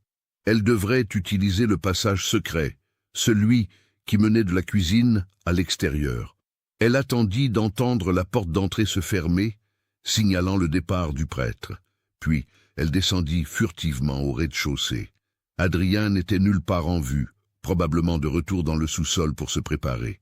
Mathilde se glissa dans la cuisine, ouvrit la porte du passage secret et sortit dans la nuit froide. Le village était enveloppé dans une obscurité presque totale, seulement interrompue par les lanternes occasionnelles aux fenêtres. Mathilde courut à travers les rues enneigées, ses bottines glissant sur la glace, son souffle formant des nuages de vapeur dans l'air glacial. Elle atteignit le bureau de la gendarmerie et frappa frénétiquement à la porte. Pas de réponse. Elle frappa plus fort. « Gendarme Rousseau, s'il vous plaît, ouvrez, c'est urgent !» Enfin, la porte s'ouvrit, révélant le gendarme en chemise de nuit, une lanterne à la main. « Madame Marceau, que se passe-t-il ?»« Ils savent, » haleta Mathilde. « Ils ont intercepté votre télégramme. Ils vont tuer les prisonnières cette nuit, dans 1 heure, pour effacer les preuves. Nous devons les sauver maintenant. » Le gendarme Rousseau pâlit. « Mon Dieu, laissez-moi m'habiller. » Il disparut à l'intérieur pendant quelques minutes, qui semblèrent durer une éternité, puis revint entièrement habillé et armé de son revolver de service. « Où est cette cave ?» demanda-t-il. dans les bois au nord du village, à environ 2 kilomètres. Je pense pouvoir retrouver le chemin, mais je ne suis pas certaine. Nous devons essayer, dit le gendarme avec détermination. Même si nous arrivons trop tard, au moins nous aurons essayé. Ils se mirent en route, courant à travers le village endormi, puis s'enfonçant dans les bois sombres. Mathilde essayait de se rappeler le chemin qu'ils avaient pris durant la tempête, cherchant des repères familiers. Mais tout semblait différent dans l'obscurité, et à plusieurs reprises, elle craignit qu'ils ne soient perdus. Puis, à travers les arbres, elle aperçut une lumière vacillante, comme celle de lanterne. Ils approchaient. Mais en s'approchant plus près, le cœur de Mathilde sombra. Il y avait 5 silhouettes devant l'entrée de la cave. Adrien, le père Vignon, le docteur Mercier, le notaire Deschamps et le maire Lefebvre. Ils étaient tous là, et ils étaient arrivés en premier. « Trop tard !» murmura le gendarme Rousseau. « Nous sommes trop tard !»« Non !» dit Mathilde avec une détermination féroce. « Non, nous ne le sommes pas. Elles peuvent encore être en vie. Nous devons essayer. » Le gendarme hésita, puis hocha la tête. « Vous avez raison, restez ici et cachez-vous. Je vais m'approcher et... » Mais il n'eut pas le temps de finir sa phrase. Une voix retentit depuis la cave. « Inutile de vous cacher, gendarme Rousseau. Nous savons que vous êtes là. » C'était Adrien. Son ton était calme, presque amusé. « Et toi aussi, ma chère Mathilde. Je reconnais ta silhouette n'importe où. Pourquoi ne sortiriez-vous pas tous les deux de derrière ces arbres et ne veniez-vous pas nous rejoindre? Nous avons beaucoup à discuter. » Le gendarme Rousseau jura entre ses dents. « Ils nous ont vus, ou ils savaient que nous viendrions, » murmura Mathilde. C'était un piège. Depuis le début, le gendarme sortit de derrière l'arbre, son revolver pointé vers le groupe d'hommes. « Au nom de la loi, vous êtes tous en état d'arrestation. » Les 5 hommes éclatèrent de rire. Un rire froid, cruel, qui résonna sinistrement dans les bois. « En état d'arrestation ?» répéta le capitaine Renard, sortant de l'ombre où il était resté caché. « Sur l'autorité de qui, Rousseau? La mienne. Je suis ton supérieur. Le notaire Deschamps contrôle tous les documents légaux de la région. Le docteur Mercier peut te faire interner pour folie. Le maire Lefebvre peut faire disparaître toute trace de cette nuit. Et le bon père Vignon ici présent peut assurer à tout le monde que vous êtes un hérétique et une menace pour la communauté. Qui vas-tu appeler à l'aide ?» Le gendarme Rousseau resta silencieux, son arme toujours pointée, mais la futilité de leur situation devenant terriblement claire. « Maintenant, » continua Adrien s'avançant vers eux, « vous allez tous les deux descendre dans cette cave et vous allez rejoindre mes autres invités. Parce que, voyez-vous, je ne peux pas vous laisser ruiner tout le travail que nous avons construit ici. C'est une entreprise trop lucrative, trop importante. »« Vous êtes tous fous, » cracha Mathilde. « Des monstres déguisés en hommes respectables. Mais la vérité finira par sortir. Les inspecteurs d'Orléans vont venir. » Le maire Lefebvre sourit. « Oh, ma chère enfant, pensez-vous vraiment que ce télégramme va arriver à Orléans ? Le maître de poste est un ami personnel. Le télégramme a déjà été détruit. Personne ne viendra. » Mathilde sentit le désespoir l'envahir. Ils avaient pensé à tout, couvert chaque angle. Le réseau de corruption était trop profond, trop étendu. Elle était perdue. Le gendarme était perdu. Et les femmes dans la cave. « Élise !» cria soudain Mathilde. « Élise, si tu peux m'entendre, je suis désolé. Je suis tellement désolé de ne pas avoir pu te sauver. » Sa voix se brisa en sanglots. Tout avait été pour rien. Son courage, son plan, son espoir. Tout s'effondrait autour d'elle. Mais alors, quelque chose d'inattendu se produisit. De l'intérieur de la cave souterraine, une voix s'éleva, faible, brisée, mais indéniablement présente. « Mathilde !» C'était la voix d'Élise. Et ce qu'elle dit ensuite changea tout. « Mathilde !» La voix d'Élise, à peine un murmure porté par le vent nocturne, se fit à nouveau entendre depuis les profondeurs de la cave. « Cours !» Mais Mathilde ne pouvait pas courir. Pas maintenant, pas après être venue si loin. Elle regarda le cercle d'hommes qui les entourait, le gendarme Rousseau tenant toujours son revolver d'une main tremblante, et Adrien qui s'avançait lentement vers eux avec l'assurance d'un prédateur qui sait que sa proie est acculée. « Touchant », commenta Adrien avec un sourire qui n'atteignait jamais ses yeux froids. Les retrouvailles de deux sœurs. Dommage qu'elles soient si brèves.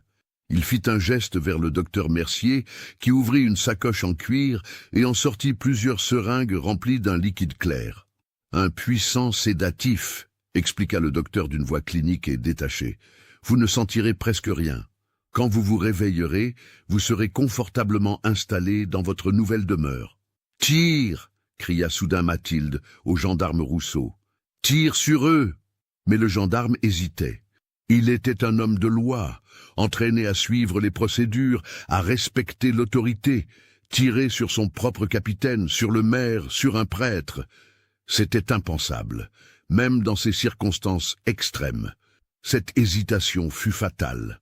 Le capitaine Renard sortit son propre revolver et tira. Le coup de feu déchira la nuit, et le gendarme Rousseau tomba au sol, sa main pressant son épaule ensanglantée. Son arme tomba dans la neige. « Non !» hurla Mathilde, se précipitant vers lui. Mais Adrien l'attrapa avant qu'elle ne puisse l'atteindre, la tirant violemment en arrière. « Tu as toujours été tellement têtue, siffla-t-il à son oreille, tellement déterminée à être l'héroïne. Mais tu vois maintenant, il n'y a pas d'héroïsme ici, seulement la survie. Et tu n'es pas du côté des survivants. » Il la traîna vers l'entrée de la cave pendant que le docteur Mercier s'approchait du gendarme blessé avec une seringue. Mathilde se débattit de toutes ses forces, donnant des coups de pied, griffant, mordant, mais Adrien était trop fort. Il la força à descendre les marches de terre qui menaient dans la cave. L'intérieur était encore plus horrible que Mathilde ne s'en souvenait. À la lumière des lanternes, elle pouvait voir les 4 femmes prisonnières, toujours enchaînées au mur. Élise, Geneviève, Marguerite et la 4e femme qu'elle n'avait pas réussi à identifier. Toutes levèrent les yeux vers elle avec un mélange d'espoir et de désespoir. « Je suis désolée !» sanglota Mathilde alors qu'Adrien l'enchaînait à côté d'Élise. « Je suis tellement désolée. J'ai essayé. J'ai vraiment essayé. » Élise tendit sa main squelettique et la posa sur celle de Mathilde. « Je sais, murmura-t-elle. Tu es la seule qui a jamais essayé. » Le gendarme Rousseau fut traîné dans la cave quelques minutes plus tard, à moitié conscient à cause du sédatif qu'on lui avait injecté. Il fut enchaîné à un mur opposé, son épaule saignant abondamment. Les 6 hommes se tinrent à l'entrée de la cave, discutant à voix basse de ce qu'ils allaient faire maintenant. Mathilde ne pouvait pas distinguer tous leurs mots, mais elle entendait assez pour comprendre qu'ils débattèrent de la meilleure façon de se débarrasser d'eux tous. « On ne peut pas simplement les faire disparaître comme les autres », argumentait le notaire Deschamps. « Le gendarme Rousseau a une famille, des amis. Les gens poseront des questions. » « Un accident, » suggéra le maire Lefebvre. « Une explosion dans la forge, un incendie, toute la maison Marceau brûle avec Adrien et sa femme dedans. Tragique, mais ces choses arrivent. »« Et Rousseau ?» demanda le capitaine Renard. « Il était là pour enquêter sur les bruits suspects. Il est mort héroïquement en tentant de les sauver. »« Parfait, » acquiesça Adrien. « Un incendie. Nous brûlerons la maison et la cave. Tout sera réduit en cendres. Aucune preuve ne subsistera. » Mathilde sentit le désespoir l'envahir totalement.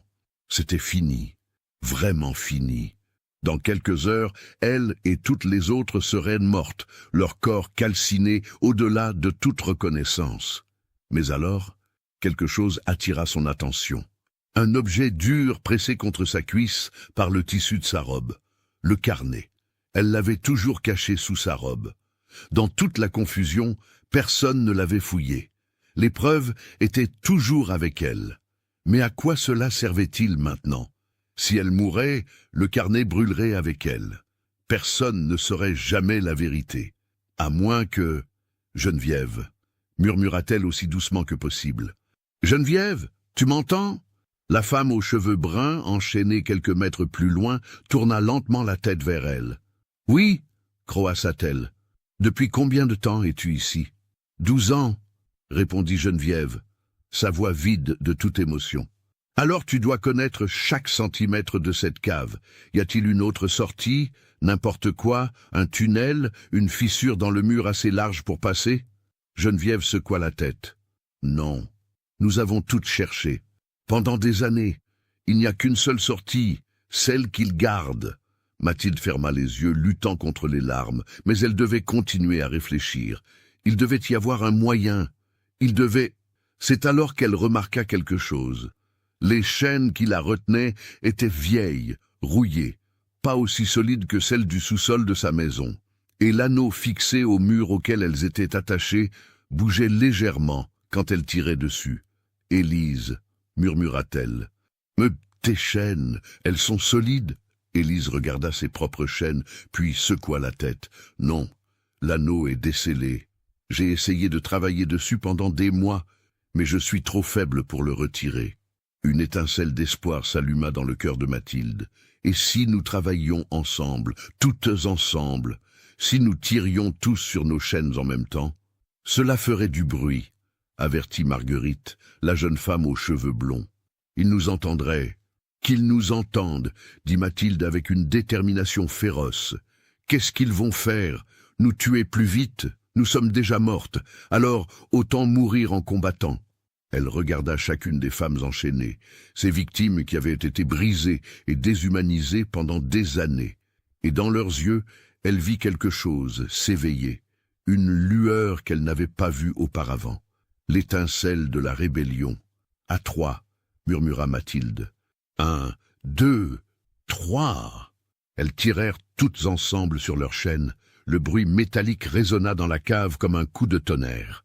Les 6 hommes à l'entrée se retournèrent immédiatement. « Qu'est-ce que vous faites ?» aboya Adrien, commençant à descendre dans la cave. « Encore !» cria Mathilde, et elles tirèrent à nouveau.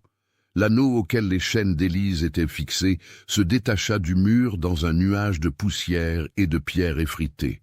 Élise était libre. « Arrêtez-les !» hurla le capitaine Renard. Mais Élise, animée par une force née du désespoir et de 8 années de rage contenue, se jeta sur les chaînes de Mathilde. Malgré sa maigreur extrême, elle tira avec une force surprenante, et l'anneau de Mathilde céda également. Adrien atteignit le fond de la cave et se précipita vers elle, mais Mathilde était déjà debout. Elle balança ses chaînes comme une arme, frappant Adrien au visage. Il recula, du sang coulant de son nez. « Libérez les autres !» cria Mathilde à Élise. Ensemble, elles travaillèrent frénétiquement sur les chaînes de Geneviève pendant que les autres hommes descendaient dans la cave. Le docteur Mercier fut le premier à les atteindre, mais Geneviève, maintenant libre, lui donna un coup de pied dans le ventre avec une force alimentée par 12 ans de souffrance. Il tomba en arrière, renversant le maire Lefebvre qui descendait derrière lui. Mathilde et Élise libérèrent Marguerite, puis se précipitèrent vers la 4e femme, celle qui était presque inconsciente. Ses chaînes étaient plus résistantes et elle n'arrivait pas à les briser. « Laissez-la !» cria le gendarme Rousseau depuis son coin. « Sortez d'ici, courez !» Mais Mathilde ne pouvait pas l'abandonner. Elle tira de toutes ses forces sur l'anneau, ses mains se couvrant d'ampoules et saignant contre le métal rouillé. Adrien s'était remis debout et chargeait vers elle. Mais Marguerite se jeta sur lui, griffant son visage de ses ongles longs. Lui, habitué à la dominer dans sa faiblesse, ne s'attendait pas à une telle résistance. Il trébucha et Geneviève en profita pour lui donner un coup de pied dans le genou. Il s'effondra avec un cri de douleur. L'anneau de la 4e femme céda enfin. Les 4 femmes étaient libres. « Courez !» cria Mathilde. « Sortez d'ici !» Elles se précipitèrent vers l'escalier de terre, mais le père Vignon bloquait le passage, tenant une lanterne. « Vous n'irez nulle part !» déclara-t-il avec une arrogance tranquille. Élise, dans un dernier élan de courage et de rage, arracha la lanterne des mains du prêtre et la lança contre le mur de la cave. Le verre se brisa et l'huile enflammée se répandit sur les murs de bois sec. Le feu prit immédiatement, se propageant avec une vitesse terrifiante le long des poutres de bois et des débris qui jonchaient la cave. « Idiote !» hurla le notaire des Champs. « Tu nous as tous tués !»« Alors nous mourrons ensemble !» cria Élise en retour. La panique s'empara de tous. Les 6 hommes se précipitèrent vers la sortie, bousculant les femmes dans leur fuite égoïste. Mathilde aida Élise à monter l'escalier, puis se retourna pour voir le gendarme Rousseau, toujours enchaîné, luttant contre ses liens tandis que les flammes s'approchaient. « Je reviens !» cria-t-elle, redescendant dans l'enfer de feu. La fumée était déjà épaisse, brûlant ses yeux et ses poumons. Elle ne voyait presque rien, tâtonnant dans la fumée pour trouver le gendarme. Ses mains rencontrèrent enfin ses chaînes, et elle tira de toutes ses forces restantes. L'anneau céda, et le gendarme s'effondra dans ses bras.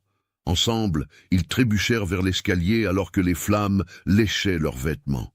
Ils émergèrent de la cave dans l'air froid de la nuit, toussant et suffocant. Autour d'eux, c'était le chaos. Les 6 hommes couraient dans différentes directions, essayant d'échapper au feu qui avait maintenant complètement englouti la structure de la cave. Mais le feu ne se contentait pas de la cave. Il s'était propagé aux arbres environnants, asséchés par le froid de l'hiver. Une véritable inferno commençait à se développer, éclairant la nuit comme si c'était le jour. Mathilde regarda autour d'elle et vit les 4 femmes, ses compagnes de captivité, debout dans la neige. Brisée, traumatisée, mais vivante et libre. Adrien émergea des flammes, son visage noirci par la suie et tordu par la rage. « Tu as tout détruit !» hurla-t-il en direction de Mathilde. « Au tout !» Il chargea vers elle, mais Geneviève et Marguerite se placèrent entre eux. « Non !» dit Geneviève d'une voix calme, mais absolue. « Plus jamais !» Ensemble, les 3 femmes se tinrent face à Adrien, formant un mur humain entre lui et Mathilde. Et pour la première fois depuis qu'elle le connaissait, Mathilde vit de la peur dans les yeux d'Adrien. La peur d'un monstre qui réalise que ses victimes ne sont plus des victimes. « Les gendarmes vont venir », dit le gendarme Rousseau, qui avait réussi à se mettre debout malgré sa blessure. « Le feu sera visible depuis le village. Ils vont tous venir, et quand ils arriveront, je leur dirai tout. Chacun de vos crimes, chacun de vos noms. Le capitaine Renard, le maire Lefebvre, le docteur Mercier, le notaire Deschamps et le père Vignon se regardèrent. La réalité de leur situation se faisait jour. Ils étaient exposés, terminés. « Nous pouvons encore les tuer, » dit le capitaine Renard, sortant à nouveau son revolver. « Les faire disparaître dans le feu. Tout le monde croira qu'ils sont morts dans l'incendie. » Il leva son arme, la pointant vers Mathilde. Son doigt se resserra sur la gâchette, mais avant qu'il ne puisse tirer, une détonation retentit. Le capitaine Renard tituba, une fleur de sang s'épanouissant sur sa poitrine. Il tomba à genoux, puis s'effondra face contre terre dans la neige. Derrière lui se tenait Madame Beaufort, la veuve du boulanger, tenant un vieux fusil de chasse. Derrière elle, une douzaine d'autres villageois, attirés par les flammes, portant des lanternes, des fourches, des pelles.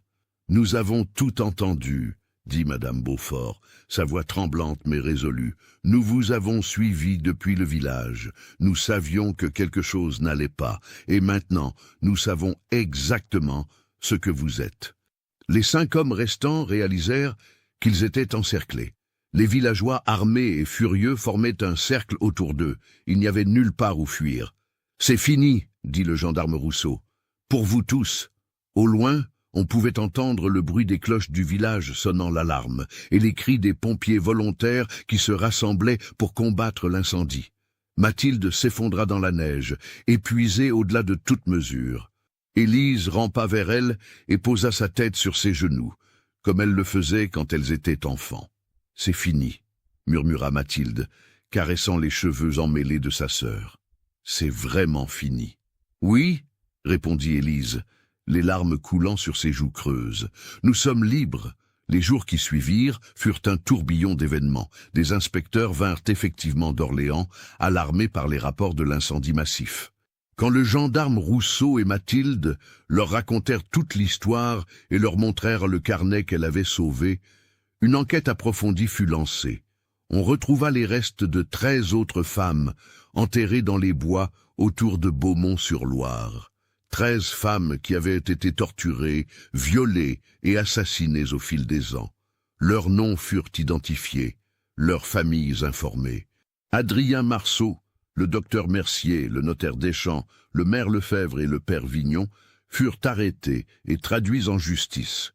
Leur procès dura 3 mois et fit les gros titres des journaux à travers toute la France. L'ampleur de leur réseau de corruption et de dépravation choqua la nation entière. Les 5 hommes furent reconnus coupables de multiples chefs d'accusation de meurtre, d'enlèvement, de torture et de crimes contre l'humanité. Ils furent tous condamnés à mort par guillotine. Les exécutions eurent lieu par une froide matinée de novembre, devant une foule de centaines de personnes venues assister à la justice enfin rendue. Mathilde ne vint pas assister aux exécutions.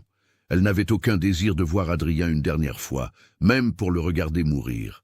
Au lieu de cela, elle passa ce jour-là avec Élise dans une petite maison qu'elles avaient louée dans un village loin de Beaumont. Un endroit où personne ne les connaissait, où elle pouvait commencer une nouvelle vie. Élise se rétablissait lentement. Son corps reprenait du poids, ses blessures guérissaient. Mais les cicatrices psychologiques, Mathilde le savait, prendraient beaucoup plus de temps à guérir. Peut-être ne guérirait-elle jamais complètement. Geneviève, Marguerite et la 4e femme, qu'elles avaient finalement identifiée comme étant Hélène Vasseur, disparue 15 ans auparavant, étaient également en convalescence. Elles s'étaient liées d'une amitié née de leur épreuve partagée, se soutenant mutuellement dans leur long chemin vers la guérison. Le gendarme Rousseau se rétablit de sa blessure et fut promu capitaine, prenant la place du traître Renard. Il visita Mathilde et Élise plusieurs fois, s'assurant qu'elles allaient bien, qu'elles ne manquaient de rien. « Vous avez été incroyablement courageuse », lui dit-il lors de sa dernière visite. « Sans vous, ces femmes seraient mortes et ces monstres auraient continué leurs crimes pendant des années encore. »« Je n'ai fait que ce que n'importe qui aurait dû faire », répondit Mathilde. « J'ai simplement ouvert mes yeux et refusé de rester silencieuse. » Après son départ, Élise prit la main de sa sœur et la serra fort. « Tu m'as sauvée, » murmura-t-elle. « Après 8 ans dans cet enfer, tu m'as sauvée. »« Nous nous sommes sauvés les unes les autres, » corrigea Mathilde. « Toutes ensemble. C'est ce que les femmes font. Quand le monde refuse de nous protéger, nous nous protégeons nous-mêmes. » Les années passèrent. Beaumont-sur-Loire devint connu comme le village du mal, un endroit dont les gens préféraient ne pas parler. Beaucoup de résidents partirent, incapables de vivre avec le poids de ce qui s'était passé sous leur nez pendant tant d'années. La maison Marceau fut détruite par décision judiciaire, ses pierres dispersées, ses fondations retournées à la terre. À sa place, on planta un jardin commémoratif en l'honneur des victimes. Mathilde ne retourna jamais à Beaumont. Elle n'en avait pas besoin. Elle avait fermé ce chapitre de sa vie, enfermé ses souvenirs dans un compartiment sombre de son esprit qu'elle visitait rarement.